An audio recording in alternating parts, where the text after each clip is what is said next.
हुआ है क्या? स्टार्ट हो गया ना रिकॉर्डिंग? मैसेज मिला होगा। ओके सर, ठीक है। Okay, good evening to all of you again sir.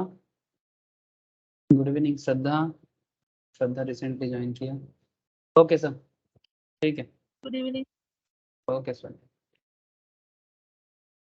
अच्छा, तो बेसिकली बिजनेस लॉ क्लास है सर। तो ये फर्स्ट लेक्चर तो नहीं है बिजनेस लॉ का, बट हम लोग थोड़ा सा बेसिक लेवल में ही है। बट थोड़ा आज ना बेसिक से थोड़ा सा एडवांस में जाऊंगा। लेकिन इससे पहले मैंने जो बेसिक्स बताया था, जिन लोगों का बेसिक का क्लास या तो मिस हो चुका है या तो ड्यू टू सम रीज़न हुआ नहीं है, आप लोग प्लीज़ एक बार बेसिक का क्लास रिवाइज कर लेना। जिन लोगों के पास क्लास नहीं है, मैं उनको लिंक शेयर करूंगा। वहाँ पर मैं बिजनेस लॉ का बेसिक चीज़ बता के रखा। बेसिक क्या है सर? सर बेसिक का मतलब ये बिजनेस लॉ क्या है। सबसे पहले ये बात एक बार मैं याद दिलाना चाहूँगा, जस्ट रिकॉल कर रहा हूँ एक बार। जिन लोगों ने क्लास किया और जिन लोगों ने क्लास नहीं किया, सबका काम आएगा। अच्छा, question is that sir, business law या कमर्शियल लॉ, है ना, ये बिजनेस या कमर्शियल लॉ है क्या? ये बात आपके दिमाग में होना चाहिए सर। आज के डेट में, not just in today's world, previous मतलब अगर हम पुराने टाइम पे भी देखें, बिजनेस हमेशा ना एक कमिटमेंट का मैटर होता है। Business is always a matter of commitment. मतलब ऐसा नहीं कि आप, जैसे से फॉर एग्जांपल, हम लोग दुकान में जाते हैं, कुछ शॉपिंग करते हैं, कुछ बड़े लेवल में अगर सोचे तो बड़ा बिजनेस, कोई किसी को ऑर्डर देता है। फैक्ट्री लेवल में सोचिए, थोड़ा नॉर्मल लेवल में भी होता है, पर थोड़ा बिग लेवल में सोचिए। जैसे मानिए कि आपका सीमेंट का फैक्ट्री है, ठीक है, जस्ट एग्जांपल के तौर पे ले रहा हूँ, आपका सीमेंट का फैक्ट्री है। और आप जस्ट इमेजिन करो कि सीमेंट फैक्ट्री को यूज करने के लिए, या फिर मानो कि आपका आयरन स्टील का फैक्ट्री है, ठीक है। जैसे कि एग्जांपल के लिए मैं टाटा स्टील ले लेता हूँ, ठीक है, टाटा स्टील ले लेता हूँ, जस्ट एग्जांपल यूज कर रहा हूँ सर। कि ये कॉन्ट्रैक्ट क्या है, ये मैं आपको समझाने के लिए थोड़ा सा एग्जांपल यूज करूंगा। और फिर मैं आज का टॉपिक जो है उसमें आऊंगा, कंसिडरेशन पे बात करना है, ठीक है। तो जस्ट एक बार आपको मैं दिखाना चाहता हूँ। चलिए, एक इंडस्ट्रियल सिटी में चलते हैं। इंडस्ट्रियल सिटी टाटा स्टील में चले साहब। टाटा स्टील कहाँ है? जमशेदपुर में है, ठीक है। टाटा स्टील इन जमशेदपुर, ठीक है। तो बस हम लोग थोड़ा जमशेदपुर विजिट करेंगे और देखेंगे वहाँ पर टाटा स्टील का फैक्ट्री है। तो सर क्यों ऐसा ऐसा एग्जाम्पल, क्यों टाटा स्टील ही क्यों? अरे ऐसा कोई, ऐसा मैं रैंडमली उठाता हूँ सर, मेरा कोई सोच विचार नहीं रहता है। जैसे मन हुआ, ऊपर वाले ने बताया, मैं ऐसे ही उठा लिया, ठीक है। तो जस्ट एग्जाम्पल के लिए मैं टाटा स्टील के बारे में आपके साथ बात करूंगा। टाटा क्या बनाता है सर? स्टील बनाता है, ठीक है। अब ये स्टील किससे बनता है? कोई मुझे बता सकते हो कि स्टील किससे बनता है? एनीवन, जस्ट एक बार मुझे शेयर करो कि स्टील किससे बनता है। स्टील का रॉ मटेरियल क्या है? बोलो ना, जानते हो आप लोग स्टील का रॉ मटेरियल क्या है? किससे बनता है स्टील? देखने में मिट्टी जैसा, पर है नहीं मिट्टी। कौन बताएगा? देखने में मिट्टी जैसा, पर मिट्टी वो है नहीं। क्या है बोलो तो? ये देखो, ये मिट्टी लग रहा है आप लोगों को? It's look like a part of clay, है ना? ऐसा लग रहा है ना? कोई अगर आपके सामने पड़ा रहेगा तो आप इसको पत्थर समझ लोगे और खेलना चालू कर दोगे, फेंक दोगे, है ना? लेकिन क्या है बोलिए तो ये आयरन ओर है सर, आयरन ओर, कच्चा लोहा। जानते हो कच्चा लोहा? देखे हो कभी? कभी अगर आप लोग कोलकाता से दुर्गापुर की तरफ जाते हो, वहाँ पर दुर्गापुर स्टील है रिसेंटली। अच्छा, दुर्गापुर बहुत दूर हो गया, अगर आसपास में आप लोग खड़गपुर की तरफ कभी विजिट करना, ठीक है। कोलकाता कोलकाता से खड़गपुर की तरफ कभी विजिट करना, तो खड़गपुर के हाईवे के ऊपर ही ना आपको स्टील फैक्ट्री, मतलब आयरन ओर का फैक्ट्री नजर आएगा, ठीक है। ये रश्मि मेटलिक्स बोल के है, हाँ रश्मि बोल के एक है सर, ठीक है। टाटा का है, टाटा मेटलिक्स है, ठीक है। तो क्या होता है सर, वहां पर वो लोग क्या करते हैं ना, ये आयरन ओर को कन्वर्ट करता है प्योर आयरन में, रॉड वगैरह बना देता है। फिर वहां से फैक्ट्री में आके टाटा स्टील क्या करता है, इसको स्टील बना देता है। ये देखो, ये जमशेदपुर में टाटा स्टील का फैक्ट्री है, जस्ट एग्जांपल के लिए। Now question is that sir, Tata steel steel बनाता है, आयरन ओर कहाँ मिलता है? आयरन ओर का माइंस होता है सर, माइंस। क्या होता है सर? माइंस। ये माइन किसके हाथ में होता है सर? माइन ये देखो ऐसे देखने में होता है, ठीक है, आयरन ओर का माइन होता है। अब ये माइन किसका है सर? या तो गवर्नमेंट लीज का है या फिर कोई प्राइवेट कंपनी है जो गवर्नमेंट से लीज लेके माइन को चलाता है। देखने में आ रहा है सर? ठीक है, ये देखो आयरन और फाइन्स प्राइस उड़ीसा, ठीक है, उड़ीसा में बहुत आयरन और का फैक्ट्री होता है सर, ठीक है। तो जस्ट आप लोगों के नॉलेज के लिए बता रहा हूँ कि कॉन्ट्रैक्ट कितना इंपॉर्टेंट है। आप जस्ट इमेजिन करो, जस्ट इमेजिन करो कि कॉन्ट्रैक्ट कितना इंपॉर्टेंट है, ठीक है। ये जो हम लोग लॉ पढ़ रहे हैं सर, ये लॉ बेसिकली हमें बिजनेस के बारे में बताता है। कॉन्ट्रैक्ट एक्ट, ये कॉन्ट्रैक्ट एक्ट 1872 में ब्रिटिश पीरियड में बिजनेस के लिए बनाया गया था। मतलब बिजनेस के लिए बनाया गया था ब्रिटिश पीरियड में। ब्रिटिश जब हमारे देश में कॉलोनी बना के रखा था, राज करता था, उस टाइम पे बिजनेस के लिए तो आया था ना, है ना। ब्रिटिश लोग क्यों आया था हमारे देश में? हाँ, ऐसे ही मन हुआ आ गया सर? नहीं रे, उतना ठंडा देश से ये हॉट कंट्री में आने के लिए ना किसी को मन नहीं करेगा। जैसे हम लोग कभी कभी सोचते हैं ना, इतना गर्मी है हमारे देश में, चलो कहीं ठंड में जाते हैं, है ना। तो इंग्लैंड इतना ठंडा देश है, वहां से इतना गर्मी में क्यों आया था? अरे रिसोर्सेस है ना, इंग्लैंड के पास तो कुछ है नहीं, ठीक है, कुछ नहीं है उन लोगों के पास, तो बिजनेस करने के लिए आ गया था। हमारे यहाँ से लेता था, यूरोप में बेचता था, सिंपल ट्रेडर था। क्या था सर? ट्रेडर था। बट ट्रेडिंग में इतना उन लोगों का पैसा आ गया था। फिर इंडिया में लोग है ना सर, थोड़ा बहुत करप्शन तो आप लोग समझ ही रहे हो ना। एक करप्टेड निकल गया, पूरा खत्म, और कॉलोनी बना दिया इंडियन को। मतलब थोड़ा सा क्या पता नहीं सर, जो भी हो, इतिहास बहुत कुछ बताता है, हमें इतिहास में नहीं जानना है, हमें हिस्ट्री में नहीं जानना है। बस इतना आपको बताना चाहता कि बिजनेस को डेवलप करने के लिए, किसका? इंडिया का? अरे नहीं, ऑन दैट टाइम ये लॉ बना था इंग्लैंड अपना बिजनेस को डेवलप करने, बिकॉज इंडिया उसका कॉलोनी था, ब्रिटिश इंडिया। लेकिन बाद में जब वो चले गए, लॉ रह गया। लेकिन क्या हम लोग क्या 1872 का लॉ पढ़ते हैं? अरे बाबा नहीं, 1872 का लॉ नहीं पढ़ते हम लोग। 1872 में ये पहले बनाया गया था भारत, ब्रिटिश पीरियड में। उसके बाद इसमें अमेंडमेंट आता गया, समय के साथ साथ बहुत सारा चीज जो भी चेंजेस होता गया उसको भी चेंज किया गया सर। तो फिर कॉन्ट्रैक्ट क्या है? जो मैंने कहानी स्टार्ट किया था आयरन और स्टील का, आपको जरूर ऐसा फीलिंग आ रहा है सर? कॉन्ट्रैक्ट समझाने के लिए इतना बड़ा बात, हाँ सर, थोड़ा आपको इसका इंपॉर्टेंस बताना चाहता कि जब कॉन्ट्रैक्ट फेलियर होता है तो क्या प्रॉब्लम होता है, ठीक है। मानो कि ये आयरन और किसी प्राइवेट कंपनी का है, ठीक है। ऐसे प्राइवेट बॉडी क्या करता है ना, गवर्नमेंट से लीज लेता है, ठीक है। मानो ये तो उड़ीसा गवर्नमेंट में है, ये उड़ीसा गवर्नमेंट का है, ठीक है सर।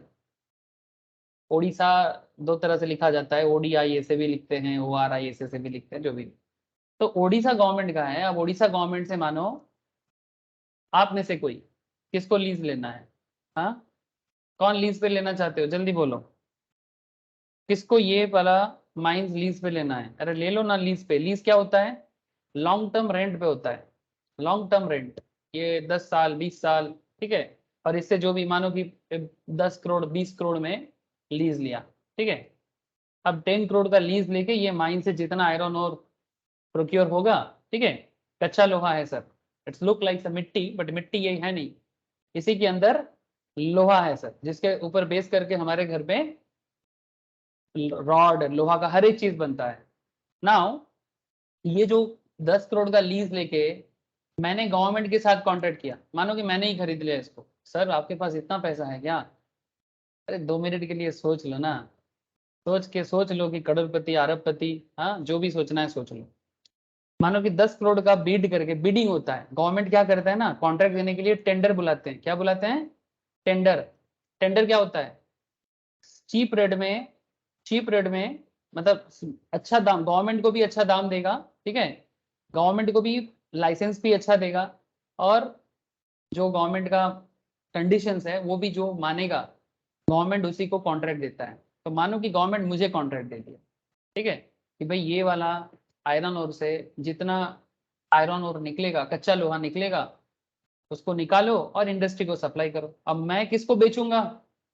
गवर्नमेंट ने टेंडर बुलाया किसके लिए? सबके लिए, जो भी इंडस्ट्रियलिस्ट के बेसिस में काम करना चाहता है।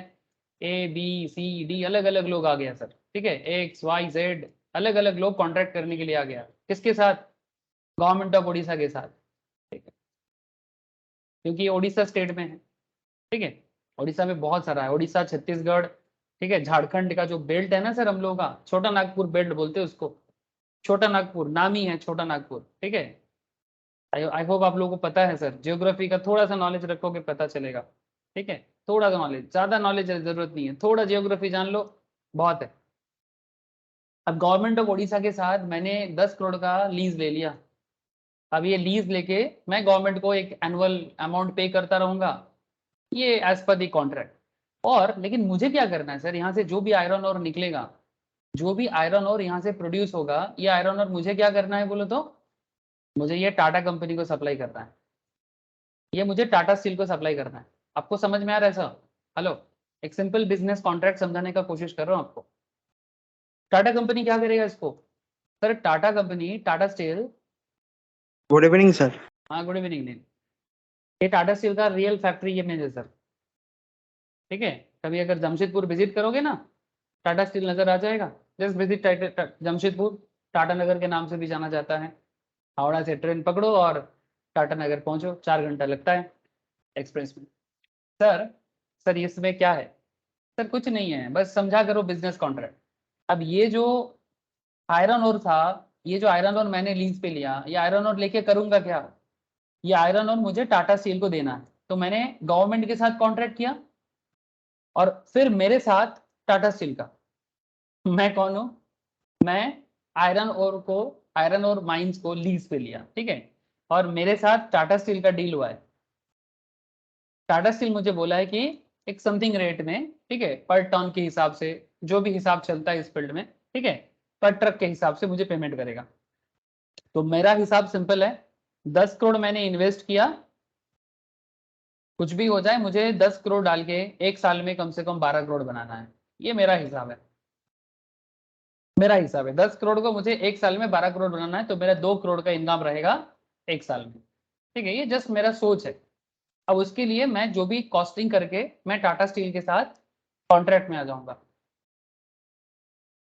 टाटा स्टील के साथ मैं कॉन्ट्रैक्ट में आ जाऊंगा। टाटा स्टील क्या करेगा, टाटा स्टील क्या करेगा, टाटा स्टील यही आयरन ओर को यूज करेगा, इस आयरन ओर को प्रोसेस करेगा, ये आयरन ओर को प्रोसेस करेगा, प्रोसेस करके आयरन ओर को प्रोसेस करके स्टील में कन्वर्ट करेगा।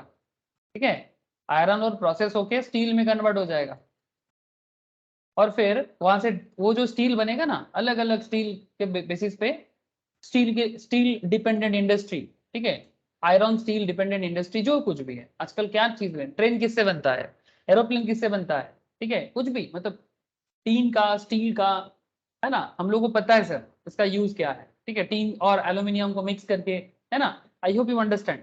सो बेसिकली टाटा स्टील क्या करेगा, एग्जाम्पल के तौर पर मैं लेता हूँ, जैसे आजकल टाटा स्टील का एक बहुत अच्छा प्रोडक्ट आया है, मैं देख रहा हूँ, मेरे घर पे भी लगा है सर, टाटा प्रवेश बोल के, आप लोग टीवी में ऐड देखते होंगे, देखने में, देखने में वुड के डोर के जैसा है। आप लोग देखा है एडवर्टाइजमेंट? हाँ, ये वाला look like a would, would door जैसे होते हैं ना, जैसे लकड़ी का डोर जैसे होता है, ये भी देखने में कुछ वैसा ही है, बट सर ये स्टील का बना हुआ है। ठीक है, तो काफी इंटरेस्टिंग है, और पॉलिश करने के लिए बस ग्रिस यूज करने से पॉलिश हो जाता है। थोड़ा महंगा है, मतलब इन्वेस्ट, मतलब थोड़ा स्टार्टिंग में ज्यादा लगेगा, बट इसका लास्टिंग बहुत है, लास्टिंग बहुत है, ऐसा कंपनी का दावा है, I don't know sir, company बता रही, क्योंकि ये रिसेंट लॉन्च हुआ है, hardly 1 year, 1 to 2 years most probably, मुझे जितना पता है, मैं जब से मैं एडवर्टाइजमेंट देख रहा हूँ टाटा प्रवेश। तो क्या हो रहा है सर, वही वही स्टील, जो स्टील टाटा स्टील उसको आयरन ओर को प्रोसेस किया, आयरन ओर को प्रोसेस करके स्टील बनाया, या स्टील रिलेटेड जो भी उसका स्टील का पार्ट वगैरह बनाया, सीट बोलते हैं, स्टील शीट, उसी शीट से अलग अलग प्रोडक्ट बनता है, जिसमें से एक एग्जाम्पल है डोर बन जाता है। अब वही डोर मार्केट में डीलर को बेचता है, फिर टाटा स्टील क्या करेगा, मैन्युफैक्चर करके डीलर के साथ कॉन्ट्रैक्ट करता है, जो डीलर टाटा स्टील के साथ कॉन्ट्रैक्ट करता है, और ये डोर बेच के टाटा स्टील उनका पैसा लेता है। डीलर को क्या मिल जाता है, बीच का मार्जिन मिल जाता है। Sir it's a huge chain, कभी आप लोग इमेजिन करोगे ना, एक बहुत लंबा चेन है। कभी आप सोच सकते हो, यही माइंस, ये माइन, ये जो माइन मैंने लीज पे लिया था एग्जाम्पल के लिए, यही माइन यहाँ पर जाके डोर बन गया। हेलो सर, यही यही यही माइन यहाँ पर डोर बन गया, क्या आपको बिलीव हो रहा है बात? बोलो सर। वो जो माइन का आयरन ओर था ना, वही कन्वर्ट होके यहाँ पर डोर बन गया, टाटा प्रवेश बन गया। हाँ, सुनने में बड़ा अजीब लगता है, but this is hardcore truth. Hardcore truth. Even जो गाड़ी बनता है, आप लोग जो गाड़ी को देख के वाव करते हो, हाँ, मर्सिडीज बेंज से लेके मारुति ऑल्टो, ऑल्टो तक, मतलब ऑल्टो से लेके मर्सिडीज बेंज या बीएमडब्ल्यू तक सिमिलर कॉन्सेप्ट है ना। वहां पर भी लोहा का पाती यूज होता है ना। गाड़ी का जो भी पूरा जो उसका फर्नीचर फिटिंग्स, इंजन का मैन्युफैक्चरिंग, उसमें भी बहुत बड़ा यूज है उसका। छोटा छोटा नाट बोल्ट से लेके एवरीथिंग, उसका भी कहानी स्टार्ट होता है यहाँ से, आयरन और फैक्ट्री से, मतलब माइन से। सो कहने का क्या मतलब है, लेकिन ईच एंड एवरी स्टेज में बिजनेस का एक चीज समझो, कॉन्ट्रैक्ट।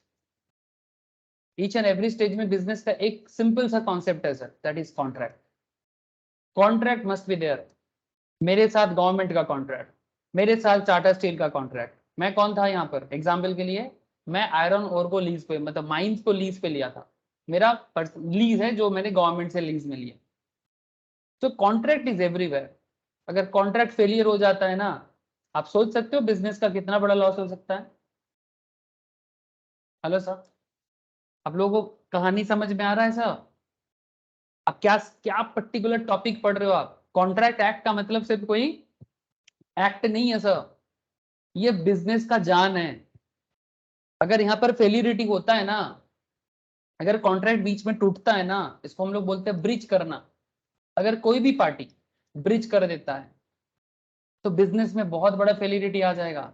मार्केट में कंपटीशन जानते हो? चलो मैं आपको एक कंपटीशन दिखाता हूँ।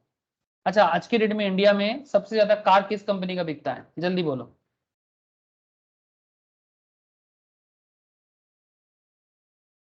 एनीवन?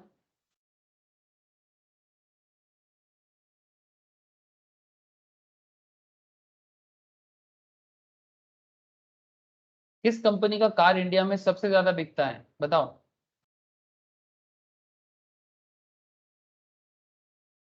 सर ऐसे तो सबसे ज्यादा कार बिकता है टाटा मारुति सुजुकी का।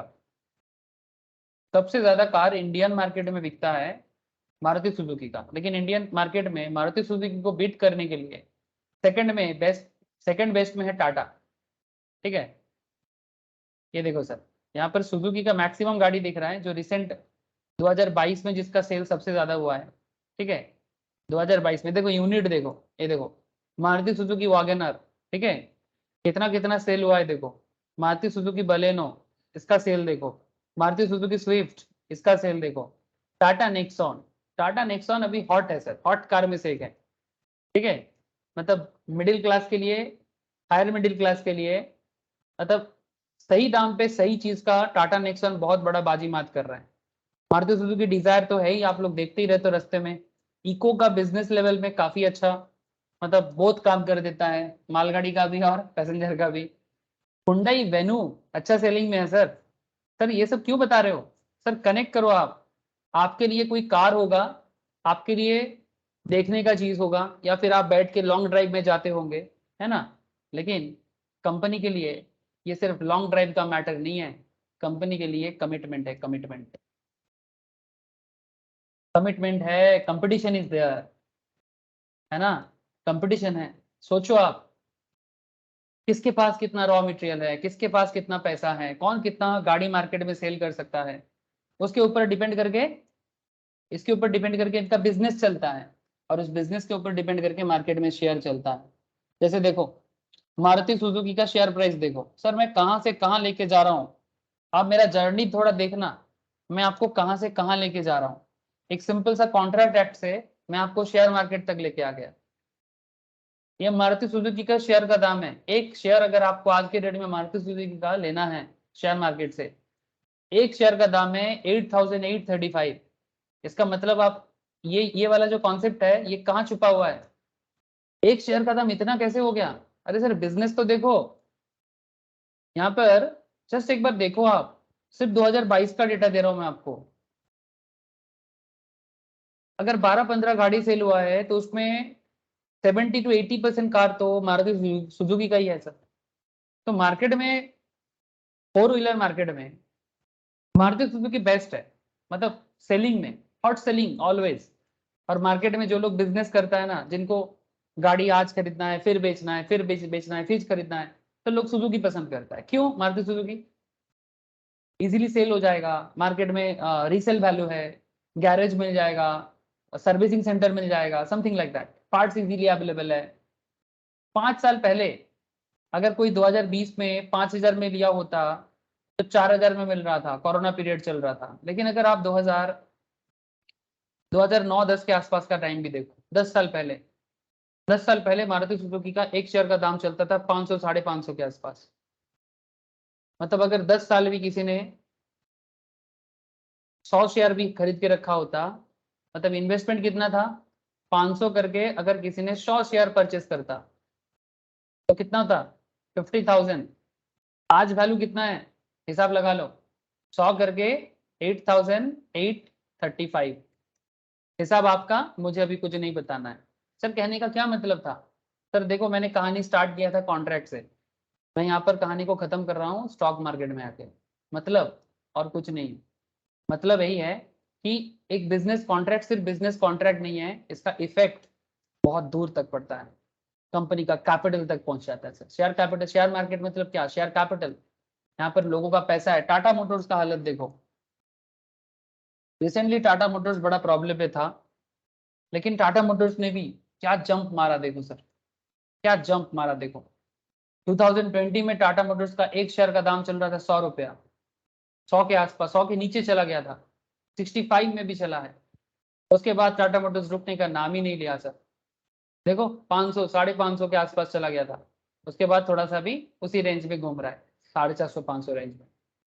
मतलब समझ रहे हो कि लास्ट 1-2 साल में टाटा मोटर्स का बिजनेस गजब का चल रहा है, और उसमें बाजी मात कौन कर रहा है, टाटा नेक्सॉन। ठीक है, टाटा नेक्सॉन बाजी मात कर रहा है, एक एक कार बाजी मात कर रहा है। समझ रहे हो sir? Sir what is the point, क्या आप कहना क्या चाहते हो?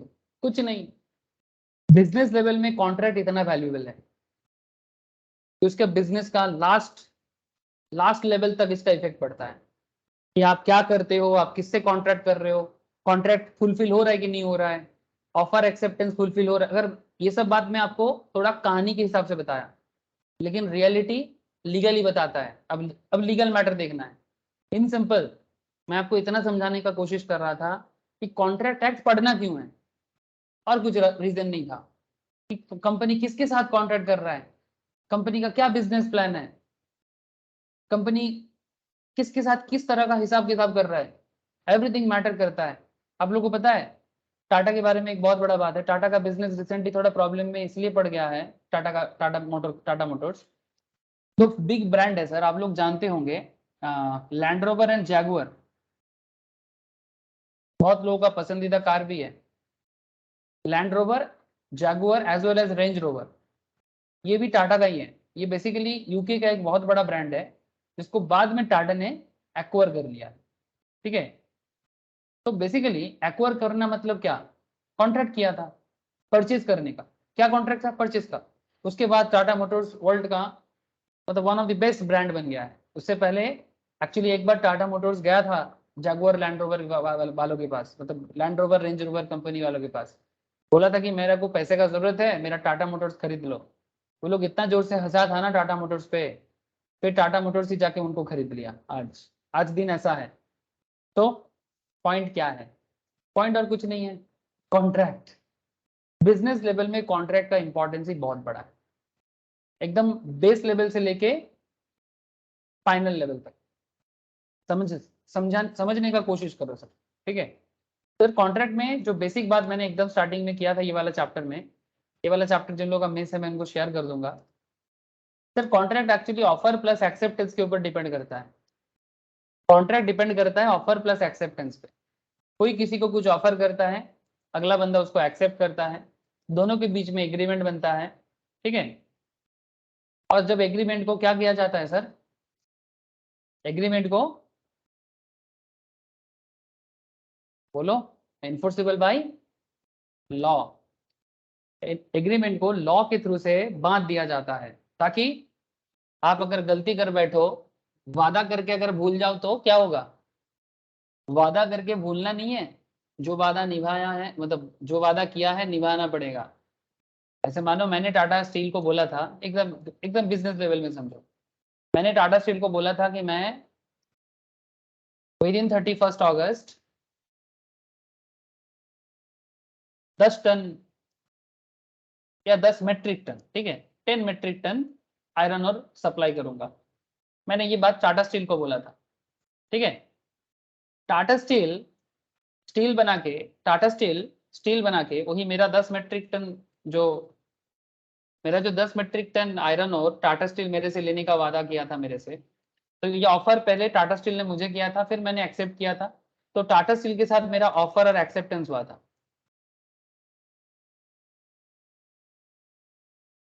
और ऑफर एक्सेप्टेंस के कारण मेरे साथ टाटा स्टील का एग्रीमेंट भी बना था। सिंपल बात है ना सर, मैं थोड़ा बड़ा लेवल में बात कर रहा हूँ, बिजनेस लेवल में, क्योंकि लॉ बिजनेस लॉ कर रहे हैं ना। तो इस लॉ का इफेक्ट क्या हो सकता है, लीगलिटी कहाँ तक जा सकता है, क्या प्रॉब्लम आ सकता है, ये समझने का थोड़ा कोशिश करो। ऑफर एक्सेप्टेंस में एग्रीमेंट बनता है और एग्रीमेंट को लॉ के थ्रू से लीगली बाइंड किया जाता है, लीगली बाइंड किया जाता है, एनफोर्सेबल बाय लॉ। ताकि अगर मैं मेरा क्या है, माइंस है, मेरा क्या है सर, माइंस है। अगर मैंने टाटा मोटर्स को, सॉरी टाटा स्टील को, अगर मैंने 10 मेट्रिक टन सप्लाई नहीं किया, तो अगर मैं मुकर गया तो लास्ट मिनट में, सोचो कि टाटा स्टील की जगह मैंने सेल को बेच दिया। सेल कौन है, ये गवर्नमेंट ऑफ इंडिया का एक स्टील फैक्ट्री कंपनी है, बहुत बड़ा कंपनी है, भारत का सबसे बड़ा स्टील कंपनी में से एक, मतलब कंपनी में से एक है सर सेल। इसका भी मार्केट में शेयर है, steel authority of India limited, अभी 80 रुपीज करके शेयर का दाम चल रहा है। That's a different part. Steel authority of India limited, Tata steel जैसे स्टील बनाते हैं, सेल भी स्टील बनाते हैं, लेकिन मैंने टाटा स्टील को ना बेच के मैंने सेल को दे दिया। ये अच्छा थोड़ी ना हुआ। मतलब अगर कोई मुझे पूछने आएगा, भाई तुमने टाटा स्टील को ना दे के सेल को क्यों दे दिया, मैं बोलूंगा मुझे सेल ने ज्यादा पैसा दिया इसलिए दे दिया, मुझे सेल ने ज्यादा पैसा दिया, हायर प्राइस ऑफर किया, तो मैं दे दूंगा क्या, ऐसा नहीं होता। इसीलिए तो ऑफर एक्सेप्टेंस एग्रीमेंट और फिर एनफोर्सेबल बाय लॉ। मन मर्जी नहीं ना होता है सर, कमिटमेंट भी तो कुछ होता है, लेकिन अगर कोई कमिटमेंट भूल जाता है तो, देखो सर एक एक जमाना था हमारे इस भारत का ही मैं बात कर रहा हूँ, बाकी दुनिया का थोड़ा छोड़ दो। अगर मैं इंडिया का ही बात करूँ, भारत बहुत पुराना कंट्री है सर। भारत का इतिहास 10,000 साल पुराना है, और भी ज्यादा होगा, कम नहीं, ठीक है। उसका गवाह भी है 5,000 साल पुराना शहर वाराणसी, मतलब जिसको हम लोग वाराणसी या बनारस बोलते हैं, और काशी के नाम से भी जाना जाता है। हो सके तो कभी विजिट कीजिएगा, देख के आइएगा, 5,000 साल हो गया, अभी भी सिटी जिंदा है। लेकिन सिमिलर पैरामीटर में और भी बहुत सारा सिटी दुनिया भर में था, नहीं है, मतलब नहीं है, मतलब मिट्टी के नीचे चला गया। भारत में भी बहुत सारा शहर मिट्टी के नीचे, समुद्र के नीचे चला गया, बट बनारस या वाराणसी अभी भी है। तो अगर एक शहर 5,000 साल से भी पुराना है, तो भारत कितना पुराना होगा।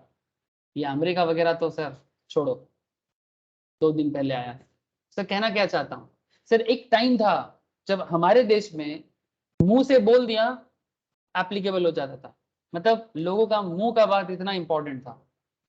बात को समझा करो, लॉ पढ़ने के पीछे का क्या रीजन आ गया, सब कुछ लिखने के बाद क्यों आ गया, क्योंकि समय के साथ साथ सिचुएशन कॉम्प्लेक्स हो गया है। एक समय था जब अगर कोई मुंह से बोल दिया ना, तो उस बात को रखा जाता था, मतलब ओरली अगर आप किसी को कुछ बोलते हो, वर्बली अगर आप किसी को कुछ कमिटमेंट करते हो, ओरल कमिटमेंट, वर्बल कमिटमेंट, उसका भी बहुत बड़ा मान्यता था। क्यों, सिंपल सा कॉन्सेप्ट है, लोगों के अंदर ऑनेस्टी था। ऐसे हम लोग नॉर्मली कहते हैं ऐसा कि, ऐसे एक कहावत है सर हिंदी में, कि वो राम भी नहीं है और वो राम राज्य भी नहीं है। मतलब राम के जमाने में 10,000 साल में भी, ठीक है, लोग इतना ऑनेस्ट होता था कि जो भी मुंह पे बोलता था उस बात को रखा जाता था, ऐसा था सिस्टम। मतलब जबान दिया है, वादा किया है, निभाया जाएगा। इसलिए कहा जाता है कभी कभी कि राम भी नहीं है वो राम राज्य भी नहीं है, इट्स लाइक दैट। लेकिन सर मैं यहाँ पर राम राज्य का बात नहीं कर रहा हूँ। मेरा कहने का मतलब है कि तो फिर लॉ पढ़ने के पीछे का जरूरत क्यों पड़ गया। सर अगर लोग अपना बात पे बना रहता ना, तो लॉ इतना कॉम्प्लेक्स नहीं होता। लॉ क्यों कॉम्प्लेक्स होता गया, सोसाइटी कॉम्प्लेक्स होता गया, सोसाइटी कॉम्प्लेक्स होता गया, सोसाइटी कॉम्प्लेक्स होगा, लीगल मैटर कॉम्प्लेक्स होगा। सर लीगल मैटर कॉम्प्लेक्स होगा तो लॉ पढ़ के फायदा है, पैसा है, जितना कॉम्प्लेक्स बनेगा उतना पैसा। That's a different part. जितना ज्यादा बिजनेस लेवल कॉम्प्लेक्स होगा, चार्टर्ड अकाउंटेंट का, कंपनी सेक्रेटरी का, कॉस्ट अकाउंटेंट का, उतना बोलबाला। क्यों? आम आदमी के समझ के बाहर हो जाएगा, उतना दिमाग आम आदमी नहीं लगाएगा और मार्केट में अच्छा पैसा बनेगा। सिंपल सा बात है सर, छोड़ो ये सब बात, लेकिन आप बात को समझे sir. Offer plus acceptance equals to agreement, agreement enforceable by law equals to contract. ये तो कॉन्ट्रैक्ट एक्ट का जान है सर, जान। सिंपल सा बात है। तो सर और कुछ नहीं है, बस वही बात मैं कहना चाहता था आपको कि कॉन्ट्रैक्ट कितना इंपॉर्टेंट है। अगर मैंने टाटा के साथ, टाटा स्टील के साथ एज ए माइंड बिजनेसमैन अगर मैंने बात नहीं रख पाया, टाटा स्टील भी अपना बात नहीं रख पाएगा।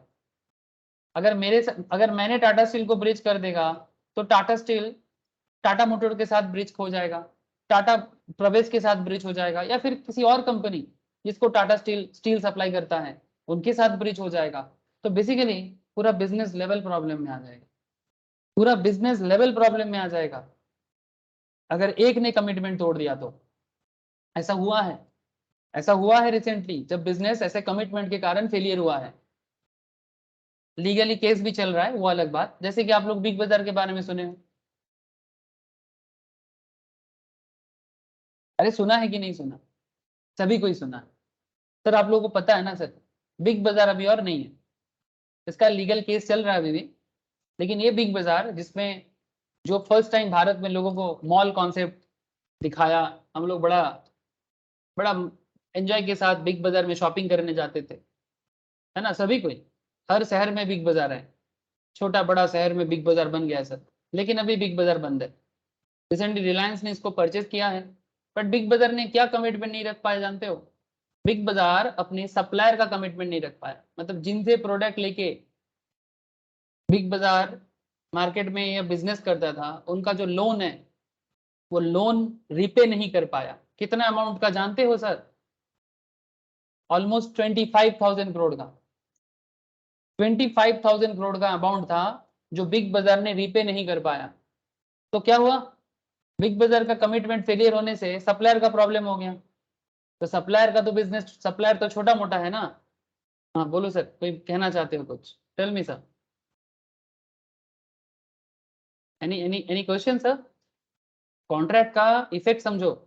किसी का सवाल आ रहा था, मुझे लगा मैं आपको थोड़ा केस स्टडी समझा रहा हूँ अभी, ठीक है? जो रिसेंटली ऐसा केसेस हुआ है, ये देख सकते हो आप। बिग बाजार ने रिसेंटली अपना बिजनेस को बेच दिया, और कितने दाम पे बेचा ये देखो। 2020 बिग बाजार was acquired by Reliance retail, the retail division of the Reliance industries, 24,713, मतलब बोला ना आपको 25,000 करोड़ के आसपास। प्रॉब्लम क्या है? लेकिन अभी इसके अगेंस्ट में फिर से कुछ प्रॉब्लम चल रहा है, कुछ कोर्ट केस है। अब उस डिटेल्स में नहीं पढ़ते हैं सर, कोर्ट केस एक अलग कॉन्सेप्ट में चल रहा है, बट अभी उसमें नहीं जाना है मुझे। मैं बस आपको इतना कहना चाहता हूँ कि 2001 में बिग बाजार बना था, oldest and largest hyper market chains of India, 300 plus store है इनका। But in February 2022, Reliance Industries took control over 200 Future Group stores and rebranded Big Bazaar as Reliance stores. तो क्या हो गया कि रिलायंस को बेचना पड़ा, जो मैं आपको बताया अभी। Just share with you all of you, big बाजार का मार्केट में इतना ज्यादा लोन हो गया था, जो कमिटमेंट या कॉन्ट्रैक्ट जो हुआ था उनके साथ, सप्लायर के साथ, वो कमिटमेंट चुकता करने में बिग बाजार को फेलियरिटी आ गया। कौन, किसके कारण हुआ है? Who is the owner? Kishore Biyani, Kishore Biyani, the CEO of Big Bazaar. ऐसे बहुत ही सक्सेसफुल बिजनेसमैन रहा है, कॉन्सेप्ट भी बहुत सक्सेसफुल रहा है, लेकिन कहीं ना कहीं बिजनेस कमिटमेंट में फेलियर रहा है, कॉन्ट्रैक्ट में फेलियरिटी आया है। ये देखो स्मार्ट बाजार नाम आ रहा है आजकल, स्मार्ट बाजार कौन ले लेगा? रिलायंस ले लेगा, ठीक है? So what is the case, what is the case? Case और कुछ नहीं है, कॉन्ट्रैक्ट कितना इंपॉर्टेंट है, यही मेरा कहने का मतलब था। तो बाकी बस इतना याद रखो, ये एकदम दिल पे रख लो। Offer plus acceptance business deal में जो होता रहता है, एक बंदा ऑफर करता है, दूसरा पार्टी एक्सेप्ट करता है, फिर वो एग्रीमेंट बनता है, फिर वही एग्रीमेंट वही एग्रीमेंट इन्फोर्सेबल बाय लॉ होता है और कॉन्ट्रैक्ट बन जाता है। और कॉन्ट्रैक्ट में जब भी कोई प्रॉब्लम आता है, नहीं आता है, ये सब बात मैं आपको आपके साथ आगे आगे करूंगा।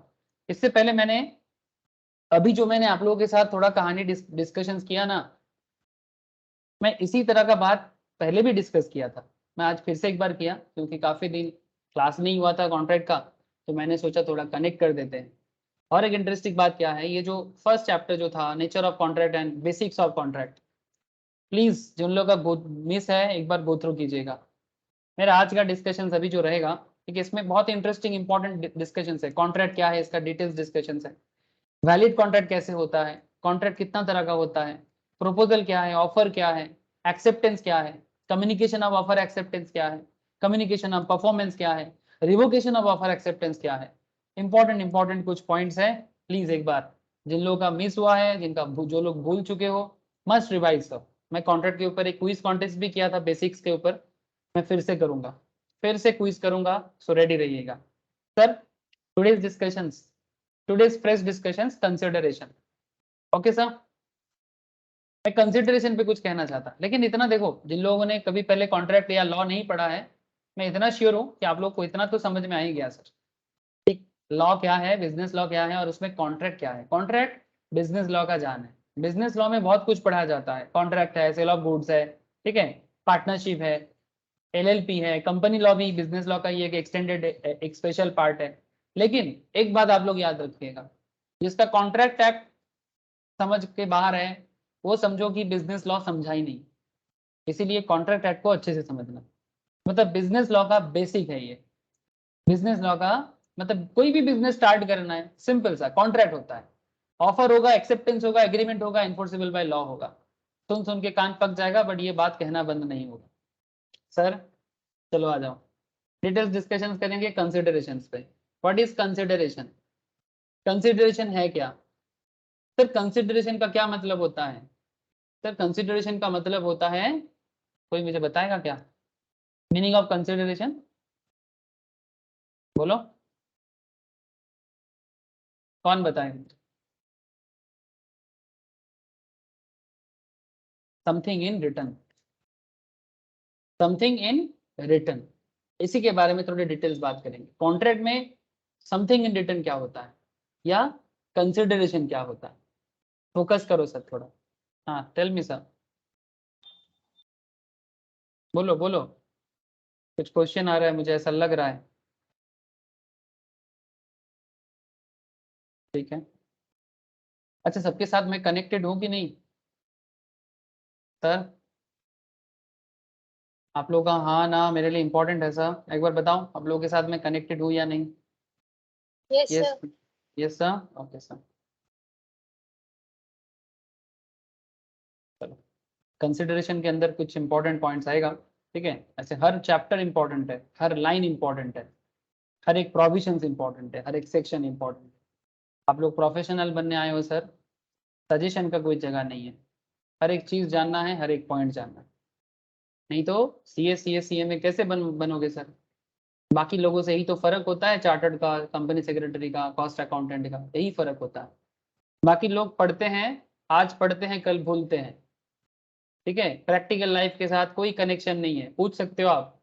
जो लोग सी ए में करता है उनके साथ बाकी स्टूडेंट्स का ये फर्क है, वो पढ़ता है और भूल जाता है, सिर्फ एग्जाम के लिए, एग्जाम में जाएगा उल्टी करेगा फिर भूल जाएगा। लेकिन जो प्रोफेशनल बनते हैं वो जिंदगी भर के लिए पढ़ाई करता है, क्योंकि वो इसका करियर का सवाल है। यही प्रोफेशनल स्टूडेंट के साथ, प्रोफेशनल इंसान के साथ एक नॉर्मल एकेडमिक स्टूडेंट का फर्क हो जाता है।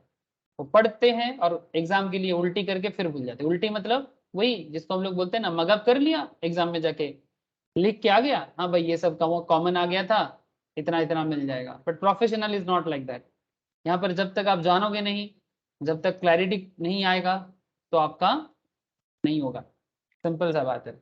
सर कंसिडरेशन पे बात करो। सर कॉन्ट्रैक्ट में कंसिडरेशन क्या है? Sir consideration is an essential element of a valid contract without which no single promise will be enforceable। Contract किसी के साथ करना है, किसी के साथ कोई भी कॉन्ट्रैक्ट हो बिजनेस लेवल में, सबसे पहले फ्री में कुछ नहीं होता। विदाउट विदाउट कंसिडरेशन कोई भी वैलिड कॉन्ट्रैक्ट हो ही नहीं सकता। No single promise will be enforceable. Enforceable मतलब लागू होना, एप्लीकेबल होना। एनफोर्सेबल मतलब एप्लीकेबल होना। It is a term used in the sense of quid pro quo. Sir ये लैटिन वर्ड है सर, याद रखना है क्या? Yes, you must remember. क्यों? क्योंकि सर ये लॉ के अंदर ना, not just in business law, sir आप लोग as a chartered accountant, as a company secretary, as a cost accountant, आप लोगों को ना डिफरेंट लॉ पढ़ना पड़ेगा। जैसे कि बिजनेस लेवल का सारा बिजनेस लेवल का, एंड कुछ जनरल लॉ का एरिया। किसी का जैसे फाउंडेशन में पढ़ोगे, इंटर में पढ़ोगे, फाइनल में भी पढ़ोगे, लेकिन ओवरऑल जो लॉ आप लोग पढ़ोगे, आपको हर जगह में, जैसे आप कंपनी लॉ पढ़ोगे, आप जूरिस्प्रूडेंस पढ़ोगे या जनरल लॉ जिसको बोलते हैं। जूरिस्प्रूडेंस नॉर्मली सीएस ज्यादा पढ़ता है, ठीक है। सीएस को इसके ऊपर स्पेशल फोकस दिया गया है, जैसे कि लॉयर भी पढ़ता है, ठीक है। इसके अलावा सिक्योरिटी लॉ, इसके अलावा इकोनॉमिक लॉ, बहुत सारा लॉ पढ़ना पड़ता है आप लोगों को। बिजनेस लॉ तो है ही, लेकिन कहने का मतलब है आपको हर जगह में ये लैटिन, ये जो लैटिन यूज का कॉन्सेप्ट है ना, ये दिखेगा। सर लैटिन क्या होता है? लैटिन मतलब लैटिन या रोमन, रोम का लैंग्वेज है सर। रोमन लैंग्वेज को लैटिन कहा जाता है। रोम, ग्रीस। सर ऐसा क्यों? सर ऐसा इसलिए है बिकॉज ये जो यूरोपियन जो बिजनेस या नॉलेज का एरिया है ना, यूरोप का नॉलेज हब माना जाता है रोम को, ठीक है। ये जो पूरा यूरोपियन वर्ल्ड है, इसका मेन नॉलेज हब है इटली, रोम, पुराना एरिया है, ठीक है। वहीं से नॉलेज बेसिकली स्प्रेड किया है और पूरा यूरोप पर फैला है सर, मॉडर्न डे पे, ठीक है।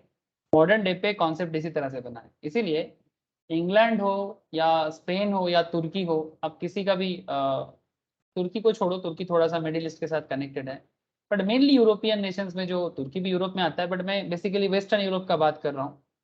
ये जो एरिया है ना sir, Portugal, Spain, France, Greece, Italy, Romania, Ukraine, ठीक है, Poland, Germany, Denmark, Norway, Sweden, Switzerland, ये सब एरिया में ना आपको रोमन एम्पायर का इफेक्ट दिखेगा। इनके लॉ में भी रोमन एम्पायर का इफेक्ट पड़ता है, बिकॉज रोमन एम्पायर बहुत बड़ा था। और रोमन एम्पायर में, रोम एंड ग्रीस एम्पायर में ये चीज देखा गया है कि उनका जो भी कॉन्सेप्ट है वो बाकी यूरोप में ने भी एप्लीकेबल किया है, ठीक है। तो इसीलिए इंग्लिश, जो इंग्लैंड ने जो लॉ बनाया है, वहां पर आपको रोमन या लैटिन लैंग्वेज बहुत नजर आएगा। इवन मजा का बात क्या है, जब ये लोग, जैसे कि ब्रिटिश तो इंडिया में आया था कॉलोनी बनाने, सिमिलरली अगर आप कभी भी अमेरिका जाते हो, तो अमेरिका में, स्पेशली साउथ अमेरिका में, आपको दो तरह का लैंग्वेज वाले लोग बहुत ज्यादा दिखेगा। अगर आपको कभी भी आप ग्लोबल टूर करोगे ना, तो आपको, स्पेशली अगर आप कभी ब्राजील जाते हो, अर्जेंटीना जाते हो, यहाँ पर आपको ना ये स्पेनिश और पोर्तुगीज बोलने वाले लोग बहुत नजर आएगा। बिकॉज स्पेनिश और स्पेनिश तो यूनाइटेड स्टेट्स में भी बहुत चलता है, सेकेंड लैंग्वेज है, इवन बहुत सारा लोग बात करता है। तो स्पेनिश एंड पोर्तुगीज, ठीक है, और फ्रेंच भी बहुत है, ठीक है। ये जो एरिया है ना, ये लोग इधर ये सब जगह में जाके ना, मतलब बेसिकली बहुत पॉपुलर बना है। यहाँ पर भी रोमन लैंग्वेज का यूज आपको दिखेगा, ठीक है। तो मेरा यहाँ पर आपको रोमन लैंग्वेज का इतिहास बताने का कोई इरादा नहीं था, बट क्या है ना, बार बार नजर आएगा। आपको पता होना चाहिए कि ये रोमन लैंग्वेज बार बार यूज क्यों होता है।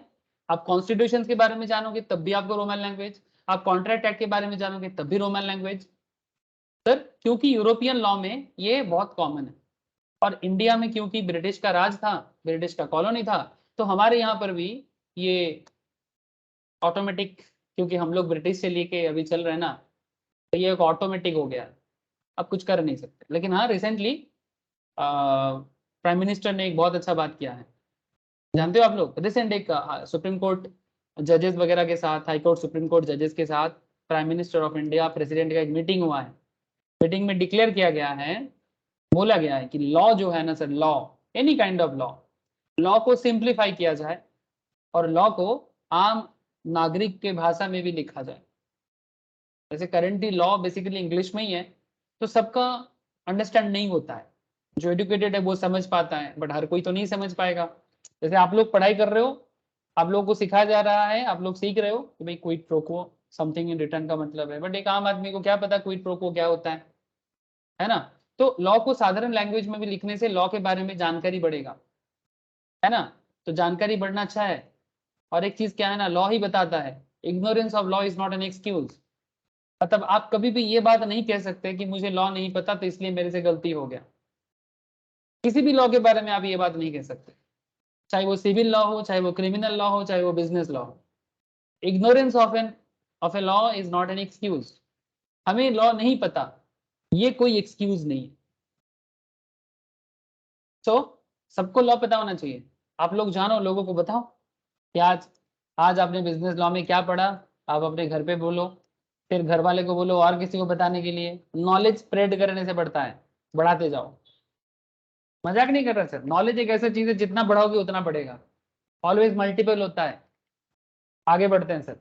तो सर कंसिडरेशन क्या हो गया, something in return. Something in return मतलब कॉन्ट्रैक्ट ऐसे ही नहीं होगा, always there is a something in return, having a double aspects of a benefit to the promiser and detriment of the promisee. Sir मतलब क्या, it has to be really understood in the sense of some detriment at envisaged in the English law. In this unit we shall try to understand the concept of consideration and also the legal requirement regarding consideration. Consideration क्या है और उसका legal requirement क्या है, इसी के बारे में डिटेल्स बातचीत करेंगे। सर तब से बोले जा रहे हूँ लेकिन अभी तक ये नहीं समझा है कंसिडरेशन क्या है। Something in return, something in return तो बोल रहे हो, लेकिन समथिंग इन रिटर्न का मतलब क्या है। सर समथिंग इन रिटर्न का मतलब बहुत सिंपल है। सर जैसे यहाँ पर हम लोगों ने एक कॉन्ट्रैक्ट बनाया था ना, मैंने माइंस लीज पे लिया था। तो ये लीज पे मैंने जो माइंस लिया आयरन ओर का, बदले में मैंने गवर्नमेंट ऑफ उड़ीसा को फीस भरा। गवर्नमेंट ऑफ उड़ीसा मेरे से लाइसेंस फी लिया।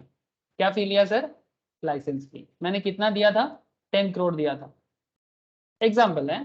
तो सर मेरे लिए कंसिडरेशन क्या है और गवर्नमेंट ऑफ उड़ीसा के लिए, यहाँ पर पार्टी कितना है, यहाँ पर पार्टी कितना है, मी मतलब आप लोग का sir currently and government of Orissa. तो यहाँ पर दो पार्टी है, एक गवर्नमेंट है और एक मैं हूँ सर, ठीक है। तो मेरा और गवर्नमेंट ऑफ उड़ीसा के बीच में कॉन्ट्रैक्ट चल रहा है।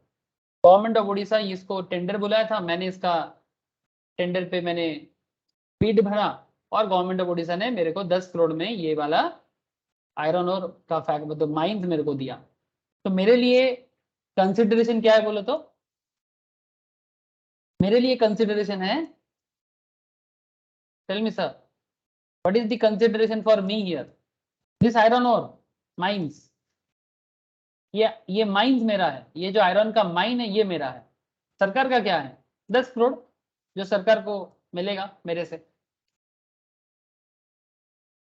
टेल मी सर, बात समझ में आया। मेरे लिए कंसिडरेशन है आयरन और मतलब आयरन माइन, और गवर्नमेंट के लिए license fee. This is the consideration, something in return होना चाहिए ना, तभी जाके वो कॉन्ट्रैक्ट बनेगा। जैसे ये गवर्नमेंट ने मेरे साथ कॉन्ट्रैक्ट किया कि मैं ये माइंस खरीदूंगा, लीज पे चलाऊंगा, गवर्नमेंट को फीस भरूंगा, और बदले में मैंने गवर्नमेंट से माइन लिया और गवर्नमेंट बदले में मेरे से 10 करोड़ लिया। This is something in return in simple. Similarly Tata steel ने मेरे साथ कॉन्ट्रैक्ट किया है कि मैं टाटा स्टील को पर डे 1 मेट्रिक टन करके आयरन और सेल करूंगा, ठीक है। टाटा स्टील ने मेरे साथ कॉन्ट्रैक्ट किया कि मैं एवरी डे 1 मेट्रिक टन करके टाटा स्टील को आयरन और दूंगा, ठीक है। नाउ टाटा स्टील ने मुझे बताया कि पर मेट्रिक टन का मेरे को, मुझे एग्जैक्टली इसका मार्केट रेट का नॉलेज नहीं है, बट एग्जाम्पल के लिए 1 मेट्रिक टन आयरन ओर का कितना कितना दाम हो सकता है, आई डोंट नो, 50,000, 1 लाख, चलो 1 लाख मान के चलते हैं, एग्जाम्पल है सर। मेरे को इस मार्केट का नॉलेज नहीं है, मैं रैंडमली बता रहा हूँ इसलिए थोड़ा सा आपको बता रहा हूँ। अगर लकड़ी होता तो मैं बता देता टिम्बर, बिकॉज पापा करते हैं गवर्नमेंट के साथ, थोड़ा सा आइडिया है, ऑक्शन करता हूँ घर पे, मतलब पापा का फॉरेस्ट के साथ काम चलता है, बचपन से देखता हूँ। तो फॉरेस्ट जो टिम्बर होता है ना, उसको टेंडर बुलाते हैं, उसको बीड करके खरीदा जाता है और फिर उसको टिम्बर को मार्केट में सेल किया जाता है। तो that's a different part, but मैंने यहाँ पर माइंस का एग्जाम्पल ले लिया। तो आयरन ओर का मुझे आइडिया नहीं है, बट मैं एक मान के चलता हूँ कि 1 मेट्रिक टन आयरन ओर का दाम है 1 लाख रुपया, ठीक है, 1 lakh rupees. Now question is that कि 1 लाख रुपया मेरे लिए कंसिडरेशन है, दिस इज कंसिडरेशन फॉर मी। पर टाटा स्टील के लिए 1 मेट्रिक टन आयरन और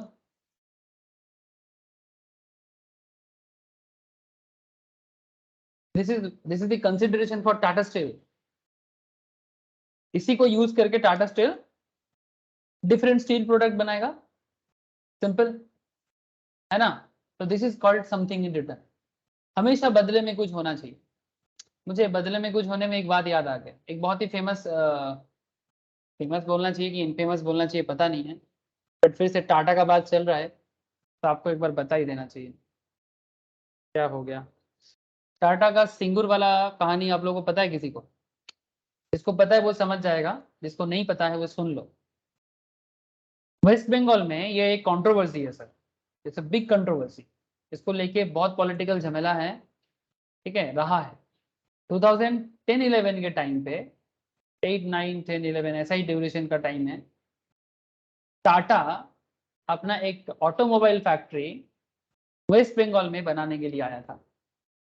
इवन बनाना चालू भी हो गया था, मतलब they already build all the basic infrastructure, already establish हो गया था। ये देखो इमेज देख के आपको पता चल जाएगा। ये फैक्ट्री है, ये देखो ये फैक्ट्री शेड था, अभी नहीं है। अभी ये जो एरिया है ना, ये एरिया अभी पूरा फाका हो गया, बिकॉज हाईकोर्ट ने ऑर्डर दिया, हाईकोर्ट ने ऑर्डर दिया कि इसको पूरा उड़ा दो, ठीक है। जैसे कल एक चीज आप लोगों ने देखा होगा, सुप्रीम कोर्ट ने ऑर्डर दिया था, पूरा बम से गिरा दिया। वो एक प्रॉपर्टी है ना नोएडा में, ट्विन टावर्स, खबर है आप लोगों के पास? अरे बहुत हॉट न्यूज है, एनी आइडिया? नोएडा में Yes, सुप्रीम sir. कोर्ट के ऑर्डर से ट्विन टावर्स को उड़ा दिया एक रियल एस्टेट कंपनी का, क्योंकि वो प्रॉपर्टी डिस्प्यूटेड, मतलब बेसिकली वो एज पर कॉन्ट्रैक्ट नहीं हुआ था। Again another contract example. चलो ये वाला सिंगूर वाला बाद में बताएंगे, आज ये रिसेंट वाला बताते हैं। सिंगूर बोलते बोलते थक गए, मिल गया। एक कंपनी का नाम बताओ, क्या नाम है, किसको पता है?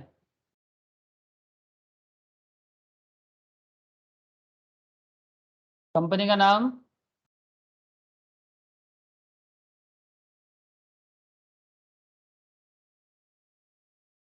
कुछ क्या टेक है, याद नहीं आ रहा है, देख लेते हैं। सुपर टेक, सुपर टेक बोल के कोई कंपनी था, सेक्टर 93A में। एक सेकंड रुको तो सर, ये खबर सबने देखा कि कल क्या हुआ? हाँ, कभी सोचा आप लोगों ने कि एक पूरा बिल्डिंग को, आई डोंट नो, ये छोड़ो,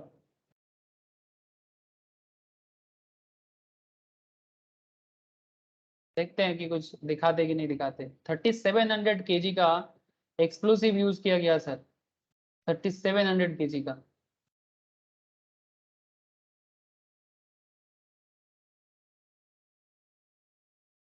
ये देखो सर, किस तरह से पूरा बिल्डिंग को उड़ाया गया,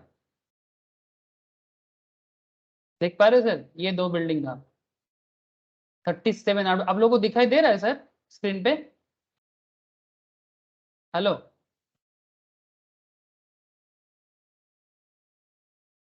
सर आप लोगों को दिखाई दिया कि नहीं दिया? Yes, sir. Yes, sir. तो क्या है ये कॉन्सेप्ट, क्या है प्रॉब्लम, क्या है? इतना बड़ा बिल्डिंग बनाने में कितना समय लग जाता है, उड़ा क्यों दिया भाई? हाँ सर, देखो लॉ कैसे बात करता है, again contract, just look at here, देखो Supertech Emerald Court compound in Noida, Sector 93A, where once stood two majestic towers nearly 100 meter high, 100 metre का ऊंचाई था, taller than even Delhi's Qutub Minar. On the Supreme Court direction, 29 story and मतलब building का नाम है Seine and Apex 32 story, found to be constructed in violation of multiple regulations, were demolished on Sunday 2:30 p.m. via waterfall implosions, or what some say controlled implosion, I don't know engineering concept hai, which lasted for 12 seconds, making them the tallest structure to be demolished in the country. Bharat में ऐसा पहली बार हुआ है कि कोई tallest structure को इस तरह से demolish किया गया है। And lot of preparation had been done, ठीक है। ये देखो सर, बहुत सारा प्रिपरेशन लिया गया था। Air space for about 30 minutes to divert the surface traffic, बहुत सारा मतलब प्रिकॉशन लेके इसको उड़ाया गया है। बट मेन प्रॉब्लम क्या है कि रेगुलेशंस, मेन प्रॉब्लम जो है वो है रेगुलेशंस। इवन जो कंपनी ने इसको बनाया था, उस कंपनी ने अपने पैसे से इसको गिराया है, ठीक है, क्योंकि ये लोग गलत तरीके से वहां पर कंस्ट्रक्शन बनाया था for the extra profit, for the extra profit. Sir मजा का बात तो यही है कि एक्स्ट्रा प्रॉफिट के लिए, ठीक है। इसका कहानी मुझे मिल जाए तो मैं आपको बताता हूँ, रुको।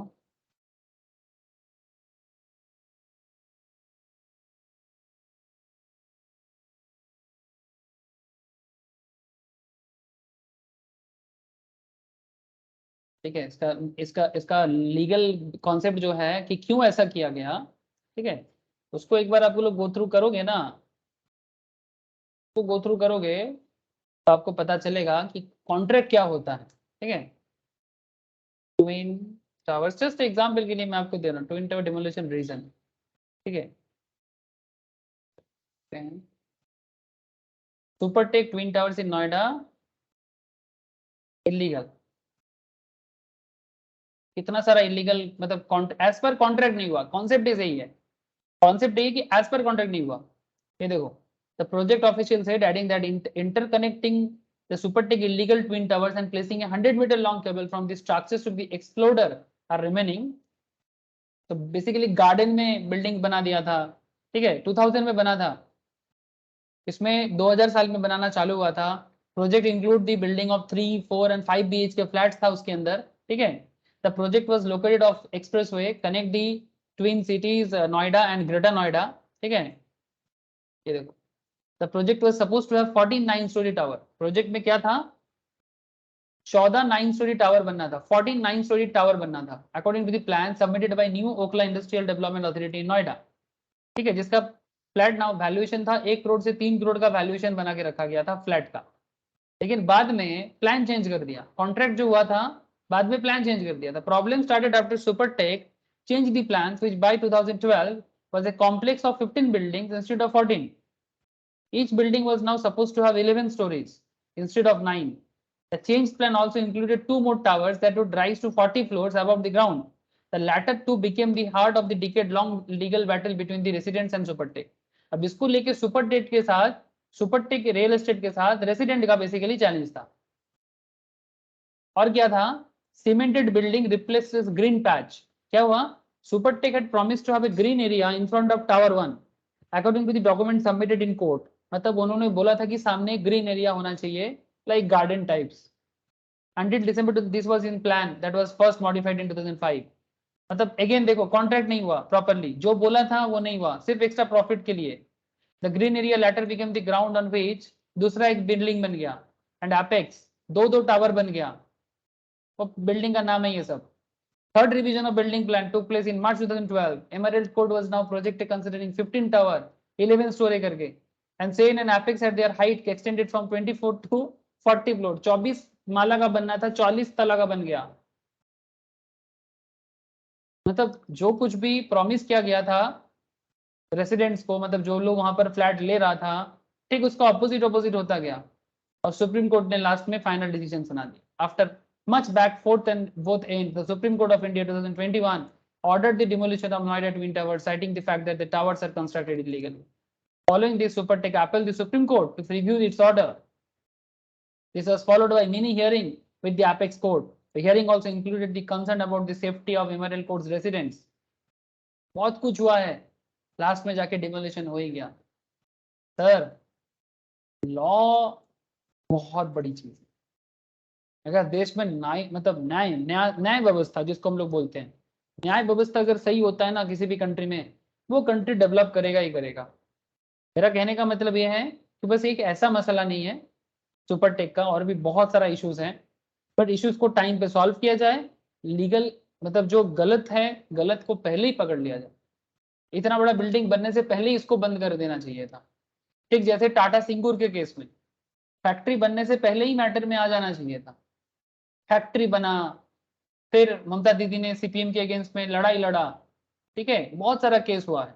फिर लास्ट में टाटा देखो एक बिजनेसमैन है, टाटा थोड़ी ना झमेला सहेगा।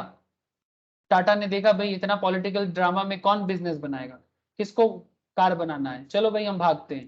फिर गुजरात गवर्नमेंट ने उनको बुला लिया था, फिर गुजरात में जाके फैक्ट्री लगा दी।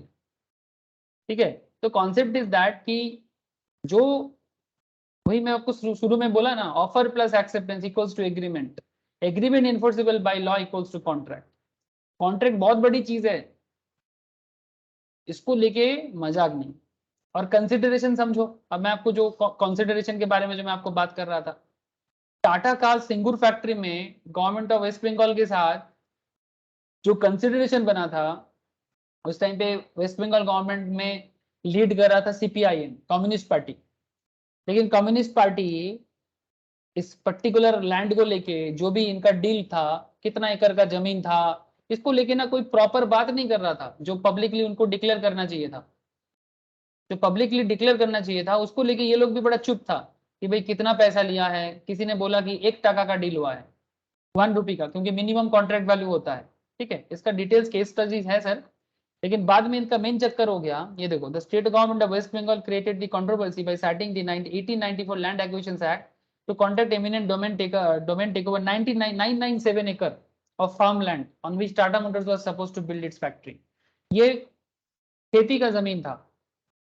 The rule is meant for public improvement projects, and the West Bengal government wanted Tata to build in its states. The project was opposed by activities and opposition parties in Bengal.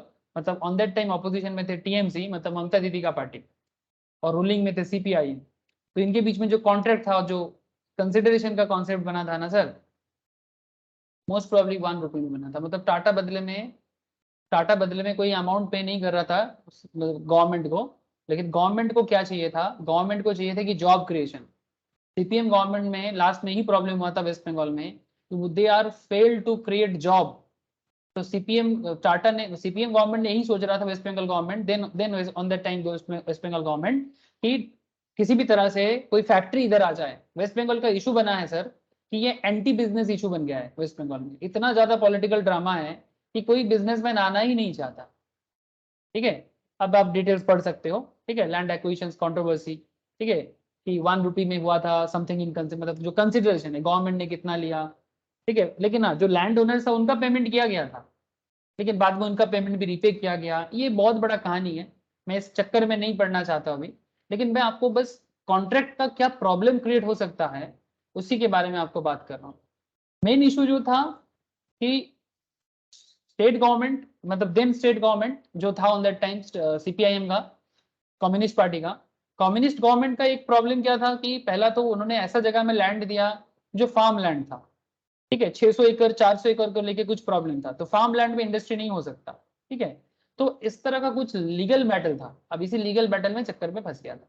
Again legal matter में ही पूरा का पूरा business issue ही खत्म हो गया।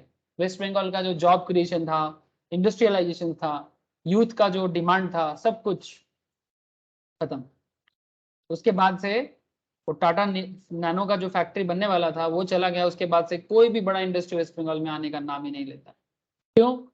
फिर से अगर लीगल बैटल में फंस जाए तो, फिर से अगर पॉलिटिकल ड्रामा में फंस जाए तो, ये चक्कर चल रहा है। That's a different part, but consideration is a big thing sir. ठीक है, मिनिमम कंसिडरेशन 1 रुपी होता है सर, मिनिमम 1 रुपी कंसिडरेशन।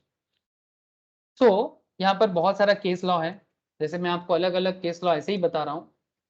इसके अंदर भी आपको, मैं नोट्स के अंदर भी अलग अलग केस लॉ आपको मिलेगा।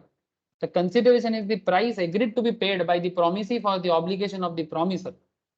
The word consideration was described in a very popular English case, Misa versus Curie. ठीक है, valuable consideration in the sense of law. अच्छा, केस लॉ याद रखना है, एग्जाम में केस लॉ रिलेटेड सवाल कर सकता है, या फिर आपको लिखने के टाइम पे केस लॉ को यूज करके लिखना पड़ता है, specially inter and final level में।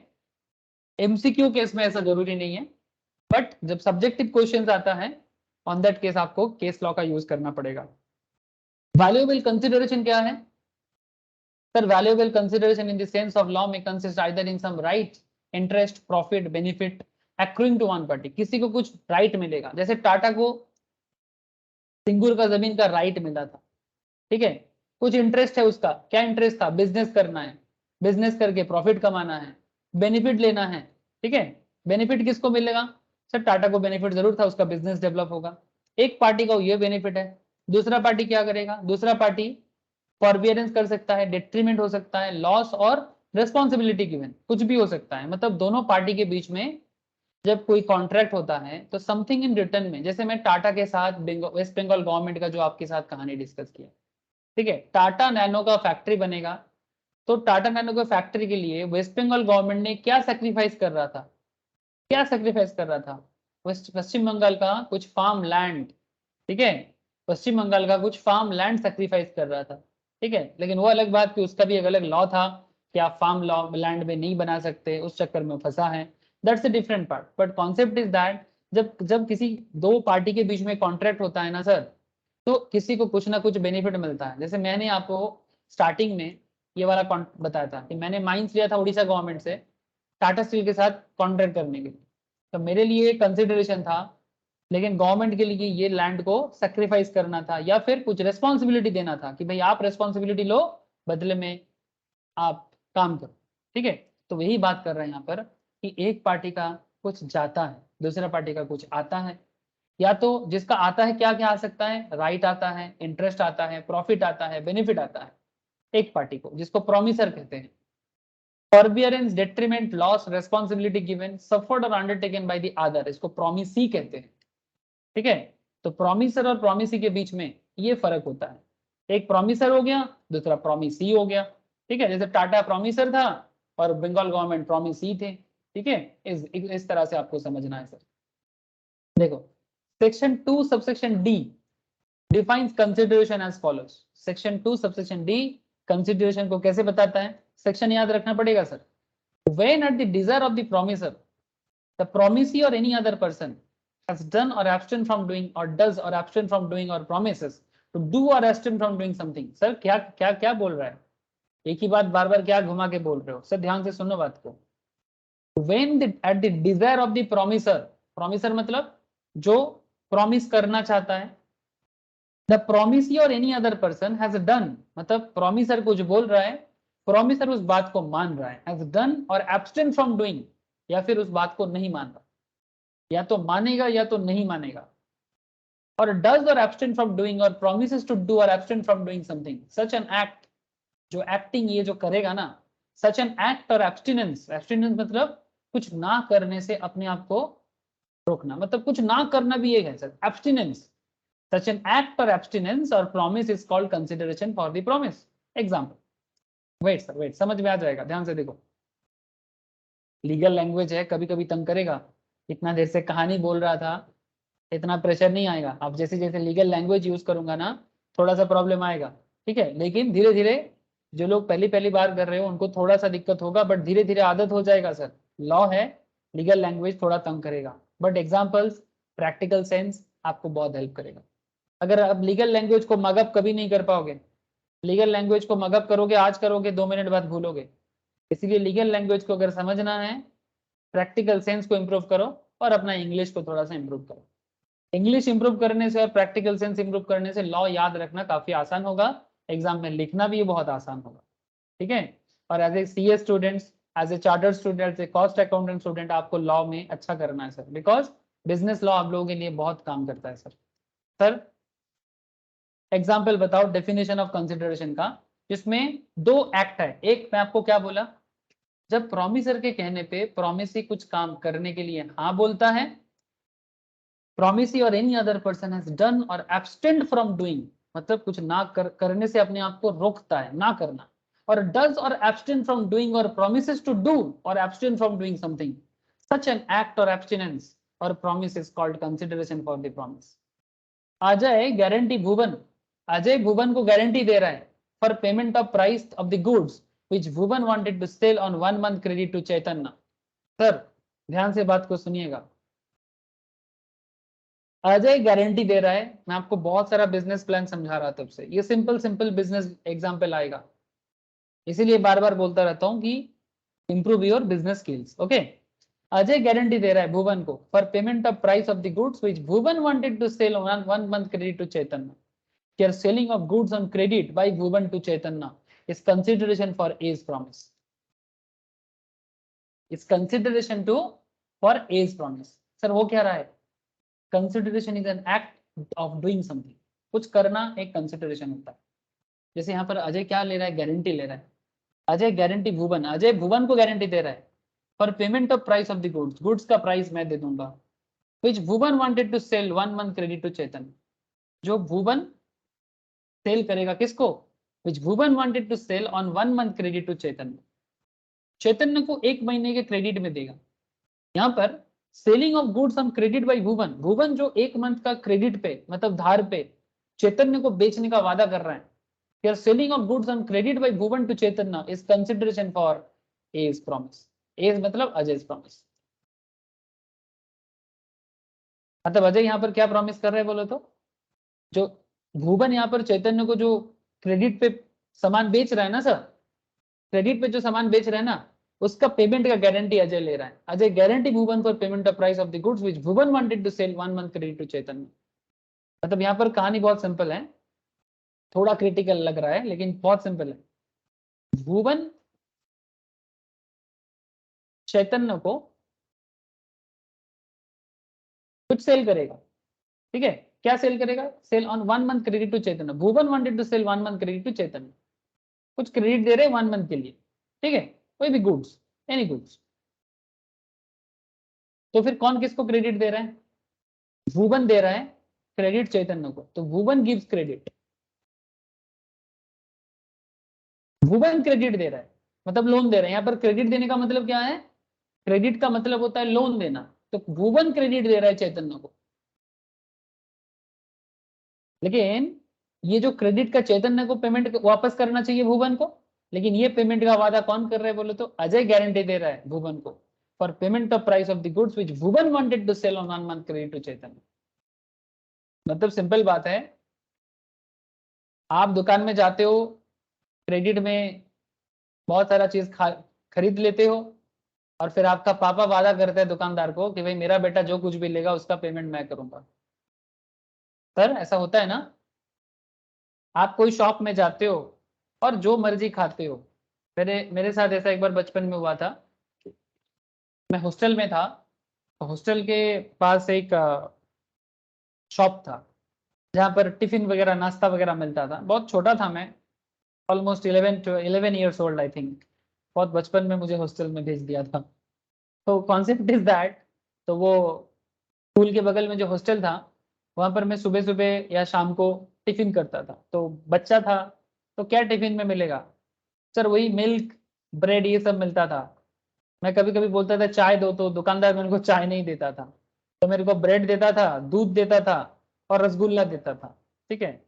और कभी कभी मैं बोलता था थोड़ा सा रोज रोज ये दूध और अच्छा नहीं लगता, तो कभी कभी आप थोड़ा सा कुछ सब्जी टाइप का भी दो। तो कभी कभी घुगनी और ब्रेड देता था। घुगनी समझते हो ना, बहुत ही फेमस है घुगनी, ठीक है?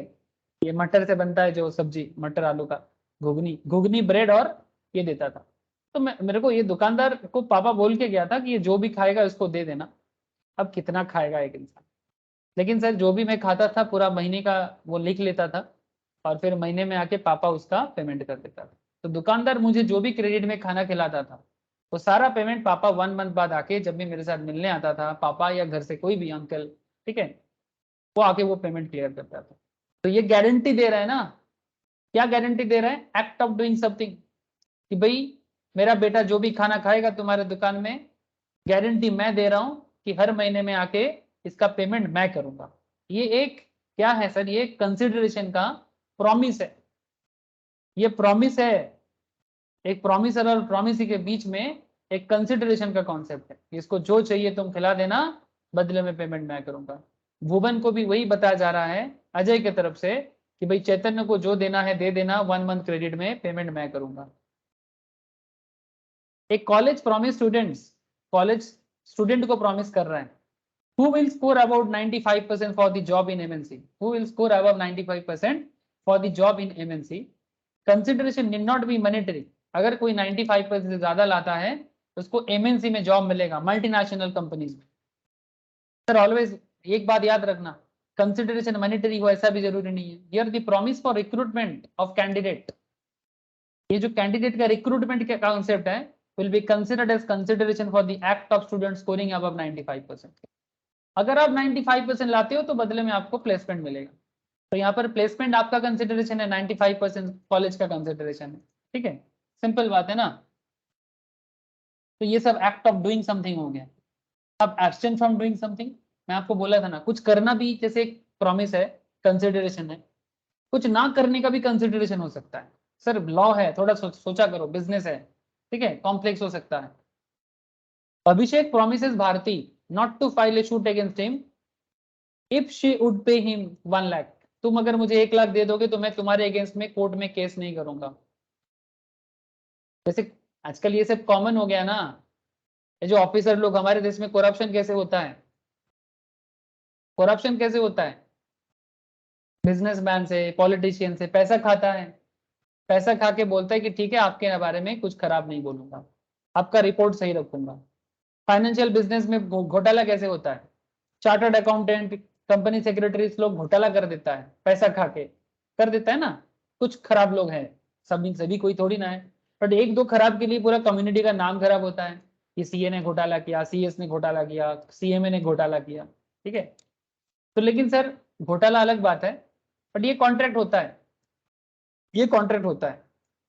जैसे ये अभिषेक क्या बोल रहे हैं, प्रॉमिस कर रहे हैं, Abhishek promises Bharti not to file a suit against him, तुम मेरे अगेंस्ट में केस मत करना, मैं तुम्हें 1 लाख दे दूंगा। यार abstinence on the part of the Abhishek, यहाँ पर बेसिकली ये एब्स्टिनेंस हो रहा है ना, कि तुम कुछ मत करना मेरे अगेंस्ट में, बदले में मैं तुम्हें 1 लाख दूंगा। Abstinence on the part of Abhishek would constitute consideration against Bharati's payment। ये जो अभिषेक के बारे अगेंस्ट में कुछ नहीं होगा ना, बदले में जो पेमेंट जा रहा है ना, ये अभिषेक के लिए कंसिडरेशन है कि भाई अभिषेक के अगेंस्ट में कोर्ट में केस नहीं जाएगा, पुलिस में कोई रिपोर्ट नहीं लिखाएगा, बदले में 1 लाख भारती ले लेगा। भारती के लिए कंसिडरेशन क्या है, 1 लाख। कॉन्ट्रैक्ट में कोई प्रॉब्लम नहीं है, अभी लीगल है कि लीगल है वो अलग बात, बट इस तरह का कॉन्ट्रैक्ट हो सकता है। लेकिन इसको क्या बोला जा रहा है, कुछ ना करने का कॉन्ट्रैक्ट है ये। हम लोग इससे पहले अजय भुवन का केस देखा, बाप बेटा का कहानी बताया आपको, कॉलेज स्टूडेंट्स का प्रॉमिस, कॉलेज और स्टूडेंट के बीच में का प्रॉमिस बताया, ये एक्ट ऑफ डूइंग समथिंग का केस था। बट अभी जो मैंने आपको बताया ये एब्स्टेन फ्रॉम डूइंग समथिंग का केस है। एब्स्टेन फ्रॉम डूइंग समथिंग, कुछ ना करने के लिए कॉन्ट्रैक्ट करना। सर बोलो सर, समझ में आ रहा है ना, धीरे धीरे ही सही, बात समझ में आ रहा है। लॉ है सर, मगअप नहीं कर सकते आप, आपको समझ के याद करना होगा। बोलो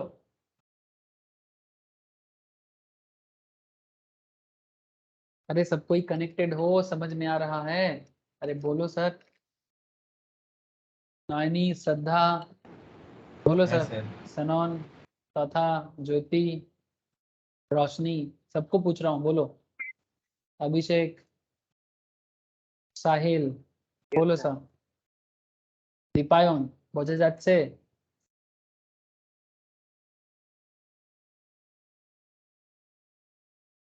तो दूसरा एग्जांपल देखो, ABC has a shop of electric items. ABC के पास इलेक्ट्रिक आइटम का शॉप है।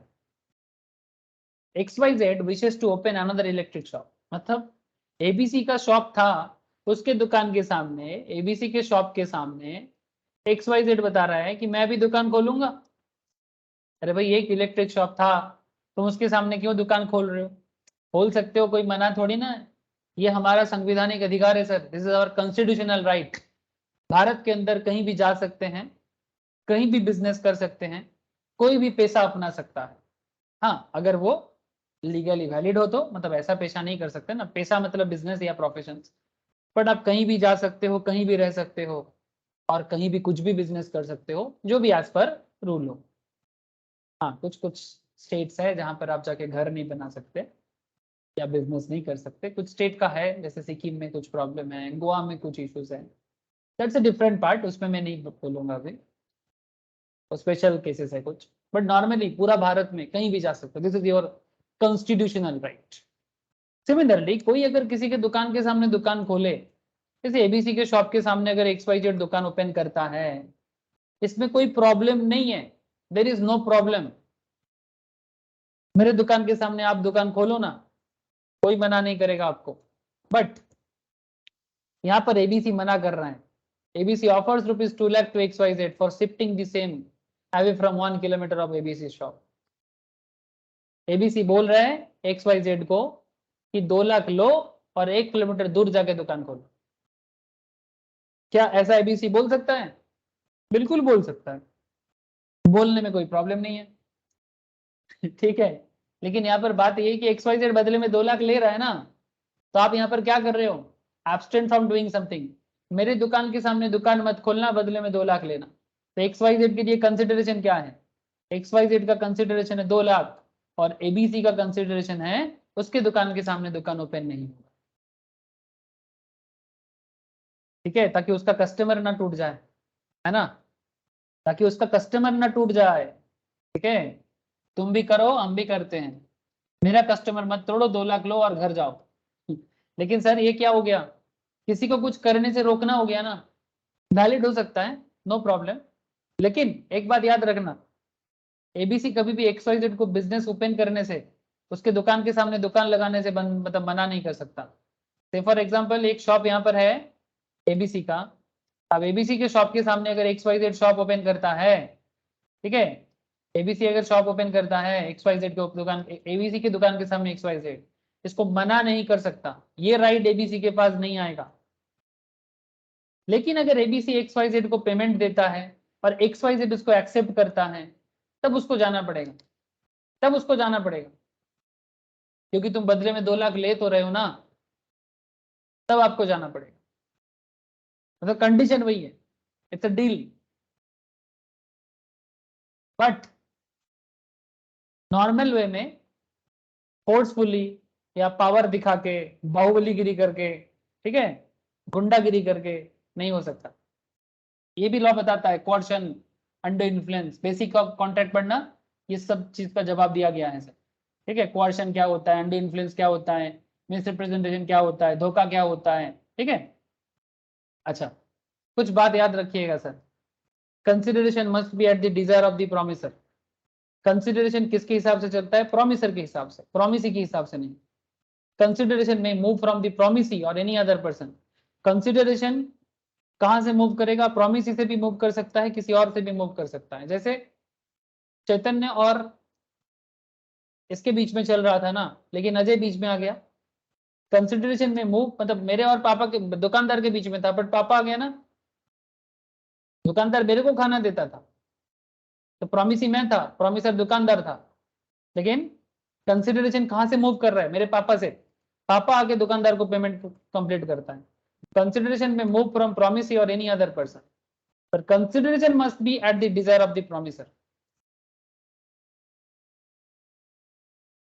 कंसिडरेशन में भी पास्ट, प्रेजेंट और फ्यूचर, पास्ट कंसिडरेशन भी हो सकता है, प्रेजेंट कंसिडरेशन भी हो सकता है, फ्यूचर कंसिडरेशन भी हो सकता है।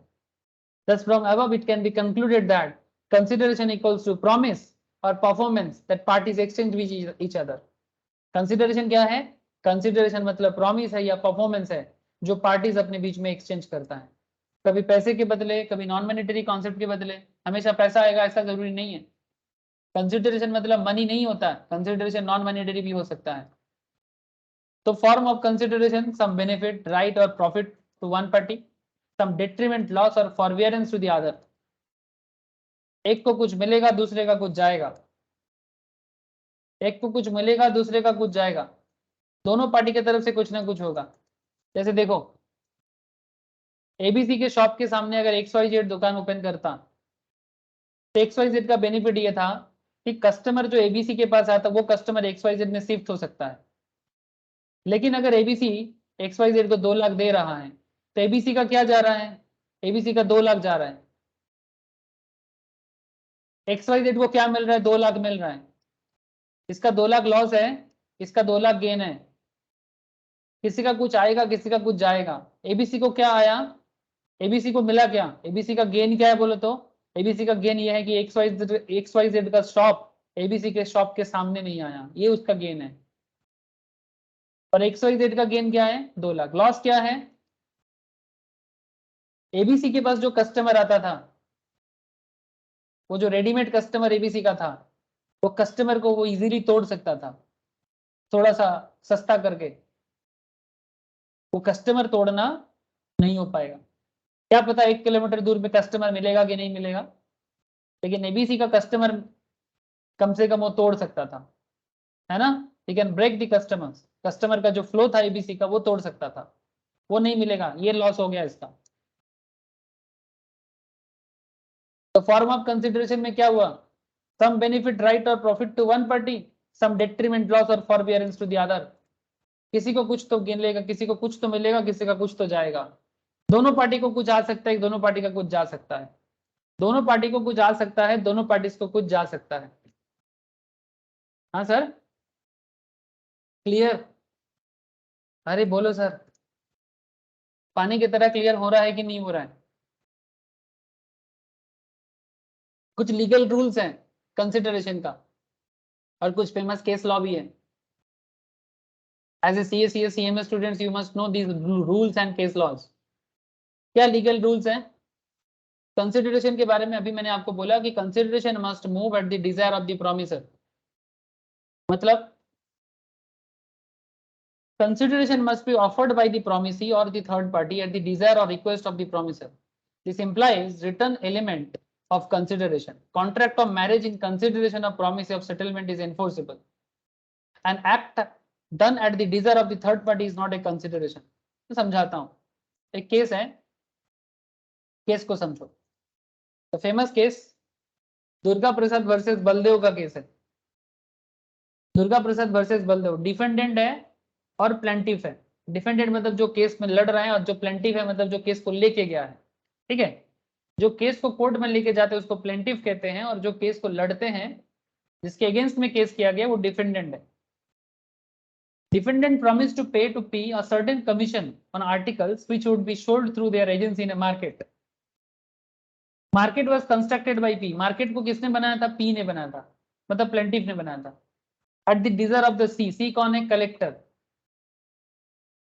सी के कहने पे पी ने मार्केट बनाया। Market was constructed by P at the desire of the C, C कौन है? Collector, and not at the desire of the D.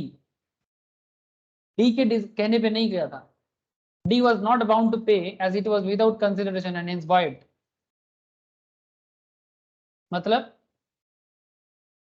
क्या हुआ सर, खेल क्या हुआ? दुर्गा प्रसाद देव वर्सेस इसके केस में क्या प्रॉब्लम हो गया? यही वाला पॉइंट बता रहा है sir. Consideration must be offered by the promisee or the third party at the desire or request of the promisor. Consideration must be offered by the promisee or the third party at the desire of the promisor or request of the promisor. Promisor के desire पे या request पे ही consideration आ सकता है, उसको promisee accept कर सकता है। इससे ये कहा जा रहा है sir, this implies written element of consideration.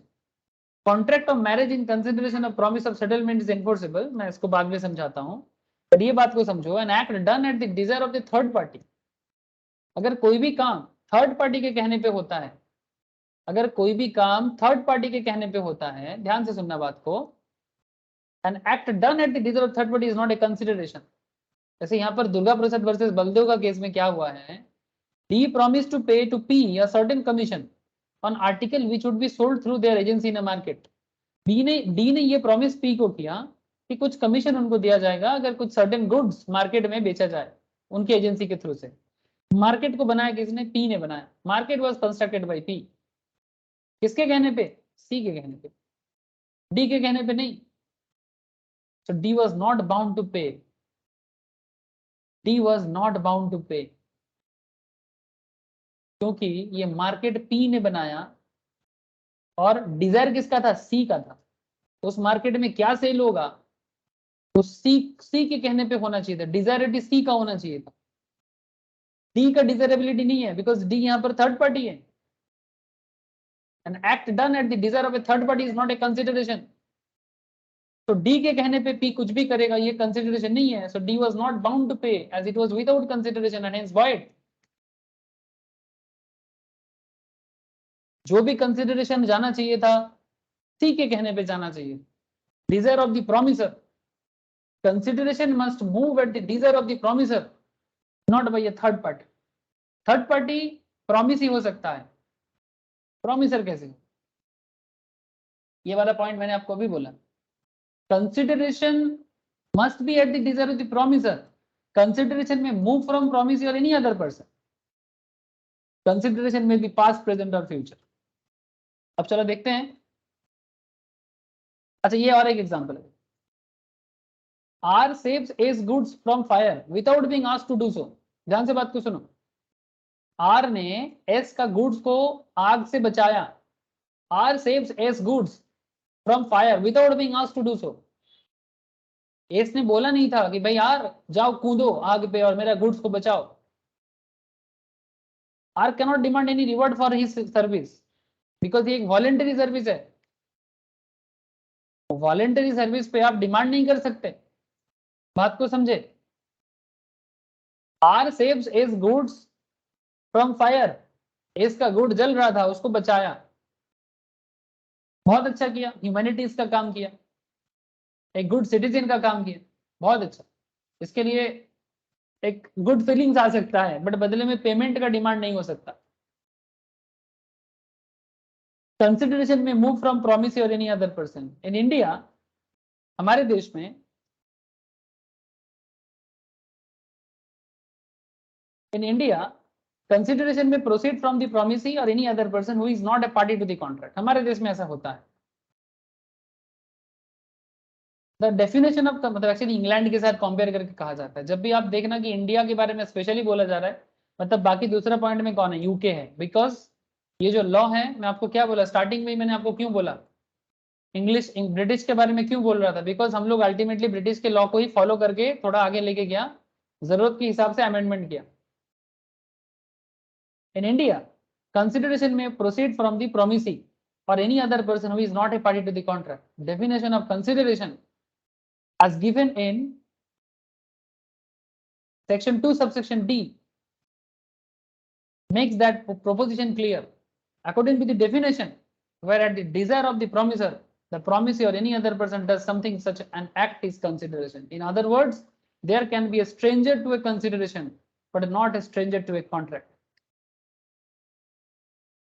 Consideration में स्ट्रेंजर आ सकता है, स्ट्रेंजर मतलब कोई अननोन पर्सन जो पिक्चर में था नहीं, but not a stranger to a contract. इसको समझने के लिए तो बहुत ही फेमस लाइन है sir, there can be a stranger to a consideration but not a stranger to a contract. An old lady, ध्यान से सुनना, चिन्नैया वर्सेस रमैया 1882 का केस है, very famous case, very very famous case, Chinnaiah versus Ramaiah, south का case है। क्या हुआ था, हुआ क्या था, व्हाट वाज हैपन देन?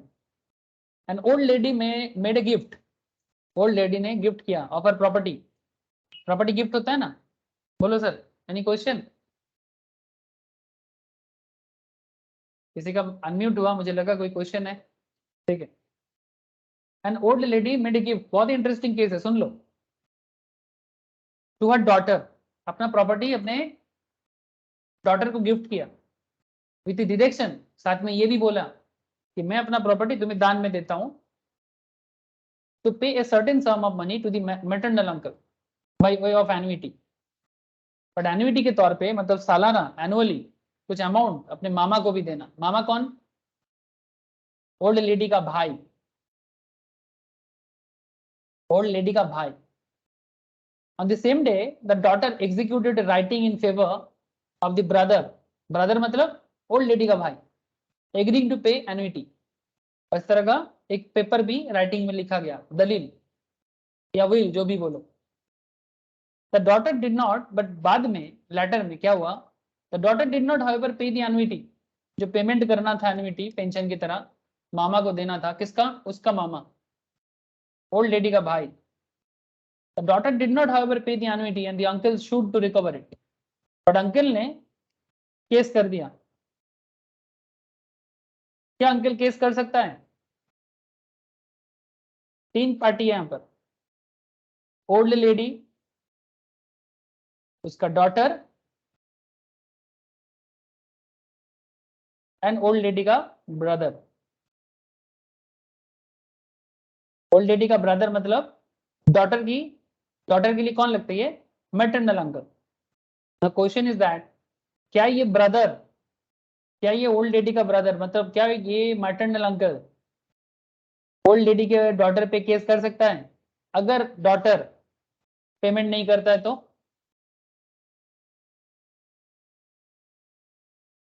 बोलो सर।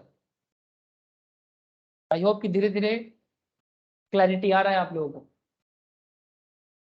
क्या ये केस कर सकता है? कौन? मैं अंकल का बात कर रहा हूँ, मैटरनल अंकल। क्या मामा अपने भांजी पे केस कर सकता है कि मुझे एनुइटी नहीं दिया जा रहा है, जैसे कि मेरे दीदी ने कह के गया था? Daughter did not, however, pay the annuity and the uncle should to recover it. Case कर दिया, sue, केस कर दिया. It was held that there was a sufficient consideration for the uncle to recover the money from the daughter. Uncle के पास sufficient consideration है कि वो ऐसा कर सकता है। ये भारत में होता है। भारत क्या है ना, थोड़ा फैमिलियर टाइप का कंट्री, सबको देखो। इंग्लैंड में नहीं होता, बट भारत में होता है। इसीलिए बोला there can be a stranger to a consideration. Consideration में स्ट्रेंजर भी पार्ट बन सकता है। जैसे अंकल कौन था? इस कॉन्ट्रैक्ट का मेन पार्टी कौन था? Old lady and daughter, they are the main party. And who is the stranger? Maternal uncle is the stranger. पर देखो, जब कंसिडरेशन का बात आया, जब पैसा का मैटर आया, तो कंसिडरेशन में मैटरनल अंकल आ गया ना, भाग लेने के लिए उनका अधिकार भी आ गया ना, जैसे कि कोर्ट पेपर में लीगली लिखे गया था। तो there can be a stranger to a consideration but not stranger to a contract. Contract में स्ट्रेंजर के साथ कॉन्ट्रैक्ट नहीं हो सकता, कॉन्ट्रैक्ट में मेन पार्टी आएगा, बट कंसिडरेशन में स्ट्रेंजर आ सकता है। इसीलिए कंसिडरेशन में मूव फ्रॉम प्रॉमिस और एनी अदर पर्सन, कंसिडरेशन में मूव फ्रॉम प्रॉमिस और एनी अदर पर्सन। इसका सबसे बड़ा केस यही है, चिन्नैया वर्सेस रमैया। याद रहेगा? अरे बोलो, याद रहेगा? Yes, sir. Executed and executory consideration. Executed and executory बहुत सिंपल है, अगर आप लोग बेसिक एक बार कर लोगे ना। जो कॉन्ट्रैक्ट कंप्लीट होता है दोनों पार्टी की तरफ से, उसको एग्जीक्यूटेड बोलते हैं, और एक पार्टी की तरफ से बाकी है तो उसको एग्जीक्यूटरी बोलते हैं। सिंपल बात है।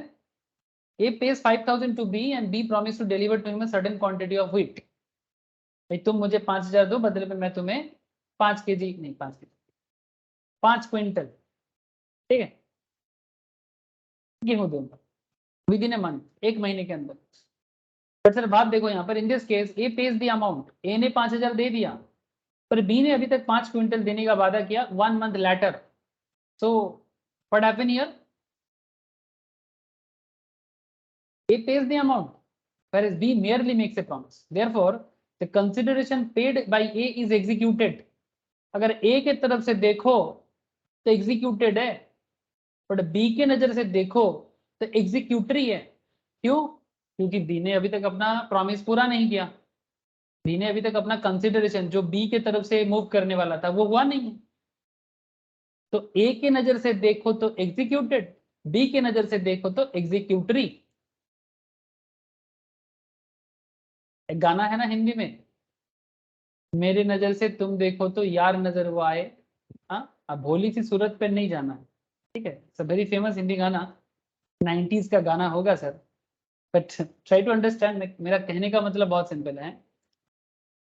मेरी नजर से तुम देखो तो मतलब ए के नजर से देखो तो एग्जीक्यूटेड, एंड बी के नजर से देखो तो एग्जीक्यूटरी, ठीक है। अगर दोनों पार्टी की तरफ से कंप्लीट हो जाएगा तो एग्जीक्यूटेड, नो प्रॉब्लम। ए का भी एग्जीक्यूटेड, बी का भी एग्जीक्यूटेड, बट जब तक कंप्लीट नहीं होगा तब तक एग्जीक्यूटरी रहेगा। बट ए ने तो अपना काम पूरा कर दिया ना, ए ने अपना कंसिडरेशन मूव कर दिया, बट बदले में बी का कंसिडरेशन जो बी से ए को मिलना था वो नहीं मिला। एक और बात कहा था sir, consideration must be present past and future. ऐसा हो सकता है क्या? अरे बिल्कुल, तुम मेरे लिए अगर वो किए हो तो मैं तुम्हारे लिए बाद में वो करूँगा, कुछ इस तरह का। मतलब अगर मैंने तुम्हारे लिए कभी कुछ करके रखा तो तुम बाद में उसको रीपे कर दोगे, है ना। हो सकता है पास्ट कंसिडरेशन में प्रेजेंटली कॉन्ट्रैक्ट हो सकता है। जैसे कि एग्जाम्पल के लिए सेक्शन 2 सबसेक्शन डी में बताया जाता है द वर्ड्स हैज डन और एब्सटेन फ्रॉम डूइंग, कुछ करना या कुछ ना करना, are a recognition of doctrine of past consideration. In other words, in order to support a promise, a past consideration must move by a previous request. पहले का कोई request है. It is a general principle that consideration is given and accepted in exchange for the promise. The consideration if past may be the motive, but cannot be real consideration of a subsequent promise. But in the event of the service being rendered in the past, at the request of the desire of the promiser, the subsequent promise is regarded as an admission that the past consideration are not gratuitous. बहुत example हो सकता है sir. He performed some service to B at his desire. इन्हें कुछ service दिया B के इच्छा के कारण। After a week, B promises to compensate A for the work done by him. ऐसा बहुत होता है ना कि आप किसी को कुछ बोले कि भाई जैसे मानो कि तुम्हारा ऐसे आजकल ऐसे होता है ना, सिंपल कि कोई बार है वहां पर कोई गाना गाता है, ठीक है ना, जैसे कोई डांसिंग एरिया है, कोई डांस करता है, जैसे होता है ना सर, ये शहर में बहुत चलता है, रेस्टोरेंट में, बार एंड रेस्टोरेंट वगैरह में सिंगिंग करता है, तो वो गाना गाता है और 1 महीना परफॉर्म करता है, तो उसके बाद उनको पेमेंट मिलता है। तो बंदे ने गाना गा दिया, उसके बाद उनका पेमेंट मिलेगा। They perform some service to B at his desire. After a week, B promises to compensate A for the work done by him. जैसे वीकली वेजेस मिलता है लेबर को, लेबर पूरा हफ्ता काम करता है, फिर अपने मालिक के पास आके बोलता है कि मैंने 1 हफ्ता का काम कर दिया, अब मेरा पेमेंट दे दो, है ना। आपके घर में अगर काम वाली बाई काम करते हैं, है ना, जो घर पे हम लोग यहाँ पर मौसी या दीदी के नाम पे भी बोलते हैं, काम वाली दीदी, काम वाली मौसी, हफ्ता भर काम करेगा, मंथ का काम करेगा, फिर वो आके बोलता है कि मेरा इस महीने का जो मेरा खुराकी है, खुराकी बोलते हैं ना सर इसको, हाँ खुराकी भी बोलते हैं सर। हेल्पर लोग हेल्पर ही करता है, फिर खुराकी लेता है। खुराकी मतलब वही payment, wages. A cash sale of goods is an example of present consideration. Consideration is immediately made against delivery of goods. अभी goods दिया, अभी कैश मिला, this is called present, ठीक है। पास्ट क्या हो गया, मैंने पहले आपको कुछ सर्विस दिया था, बदले में आप मुझे बाद में पेमेंट किए, ठीक है, ये पास्ट भी हो गया, फ्यूचर भी हो गया। मैंने काम पहले करना था और फ्यूचर में आप मुझे पेमेंट किए। Consideration need not be adequate. Consideration adequate हो ऐसा जरूरी नहीं है। एडिक्वेट मतलब पर्याप्त, मतलब যেটাকে হিন্দিতে বেঙ্গলিতে বলি আমরা যথেষ্ট। इट्स लाइक एडिक्वेट होगा ऐसा जरूरी नहीं है, कम भी हो सकता है। मतलब बोला गया था 10 लाख का चीज को 5 लाख में भी कोई बेच सकता है, no problem with that. Income tax में प्रॉब्लम होगा, वो अलग बात। 5 लाख का चीज को 1 लाख पे दे के इनकम टैक्स पे कम दिखाना वो अलग चीज है। जीएसटी में कम करके दिखाना, वो लीगली उसमें फंसोगे, वो प्रॉब्लम अलग है। बट एडुकेट होगा जरूरी नहीं, मतलब 10 लाख का चीज को आप 5 लाख में सेल कर सकते हो। X promises to sell a house worth ₹6 lakh for ₹1 lakh only, कर सकता है, अपना मर्जी, मेरा प्रोडक्ट है। The adequacy of the price in itself shall not render the transactions void unless the party pleads that transaction takes place under coercion under or हाँ, किसी को अगर डरा के धमका के किसी का 6 लाख का चीज को 1 लाख पे लेते हो, वो अलग बात है, वो केस बन जाएगा, वो फ्रॉड हो जाएगा, अंडर इन्फ्लुएंस हो जाएगा, कोर्शन हो जाएगा। जिन लोगों को ऐसा लग रहा है कि सर कोर्शन क्या है, अंडर इन्फ्लुएंस क्या है, फ्रॉड क्या है, समझ में नहीं आ रहा है, प्लीज प्रीवियस चैप्टर का जो मैंने बता रहा था स्टार्टिंग में, एक बार प्लीज उसको देखें, आपको कोर्शन, अंडर इन्फ्लुएंस, फ्रॉड का कॉन्सेप्ट क्लियर हो जाएगा, ठीक है। ये जो भी मार्केट में बिजनेस लेवल में होता है। और क्या बताते हैं सर, और 3 पॉइंट है, सुन के जाओ। Performance of what one is legally bound to perform. Performance of what one is legally bound to perform, जो भी परफॉर्मेंस है उसको लीगली परफॉर्म करना है, ठीक है। Consideration must be real and not elusive. जो भी कंसिडरेशन होगा वो रियल होना चाहिए, इल्यूशन पैदा नहीं करेगा। इल्यूशन मतलब किसी को वो बड़े बड़े बातें करना, जैसे क्या होता है ना कि मैं, जैसे एक गाना है ना हिंदी में, फिर से गाना याद आ गया मुझे, तुम जो कह दो तो चांद तारों को तोड़ लाऊंगा मैं। मतलब अगर तुम मुझे प्यार करते हो तो बदले में मैं तुम्हारे लिए चांद तारा तोड़ के लाऊंगा। तो चांद तारा तोड़ के लाना रियल है कि इल्यूशरी है? ऑब्वियसली इल्यूशरी है। जैसे ये हिंदी में अली बाबा 40 चोर का कहानी है ना, सुने हो क्या? खुल जा सिम सिम, खुल जा सिम सिम करके तुम्हारे लिए मैं मैजिक के थ्रू से मैंने तुम्हारे लिए ये सब निकाल के रखूंगा। बंगाली में चिचिंग भाग बोलते हैं खुल जा सिम सिम को, अली बाबा 40 चोर का जो कहानी है, ठीक है। The man promises to discover treasure by magic. खुल जा SIM SIM, bringing the dead person to live again, live again. मरा हुआ को जिंदा कर देंगे, ठीक है। इस तरह का जो अनरियल इल्यूशरी कंसिडरेशन, ये नहीं होना चाहिए। These transactions can be said to be void as it is illusory. Void मतलब cancel, void मतलब cancel. और another point, consideration must not be unlawful, immoral or opposed to public policy. मतलब consideration कभी भी अनलॉफुल नहीं होना चाहिए, oppose to public policy नहीं होना चाहिए।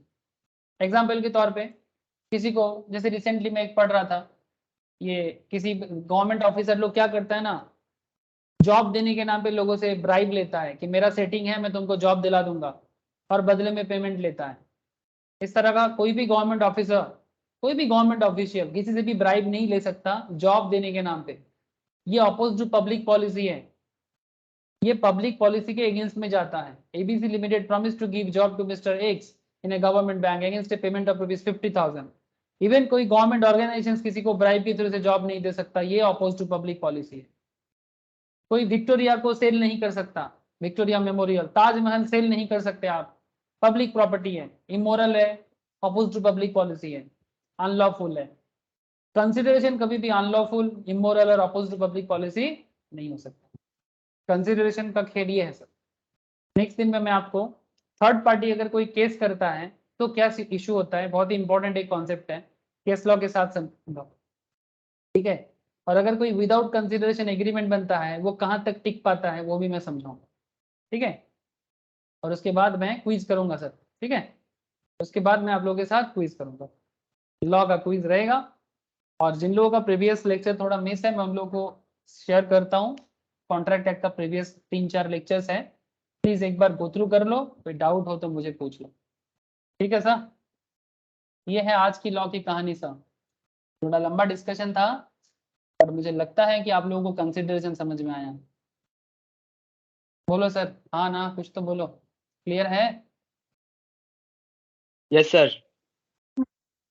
ओके सर, ठीक है, नोट शेयर कर देता हूँ, जिनके पास नोट्स है वो स्टार्ट कर दे रिवाइज करना, ठीक है सर। आज इतना ही है, फिर टाटा, नेक्स्ट क्लास में मिलते हैं, बाय फिर सबको, good night. Bye, sir. Good night. Bye sir. Sir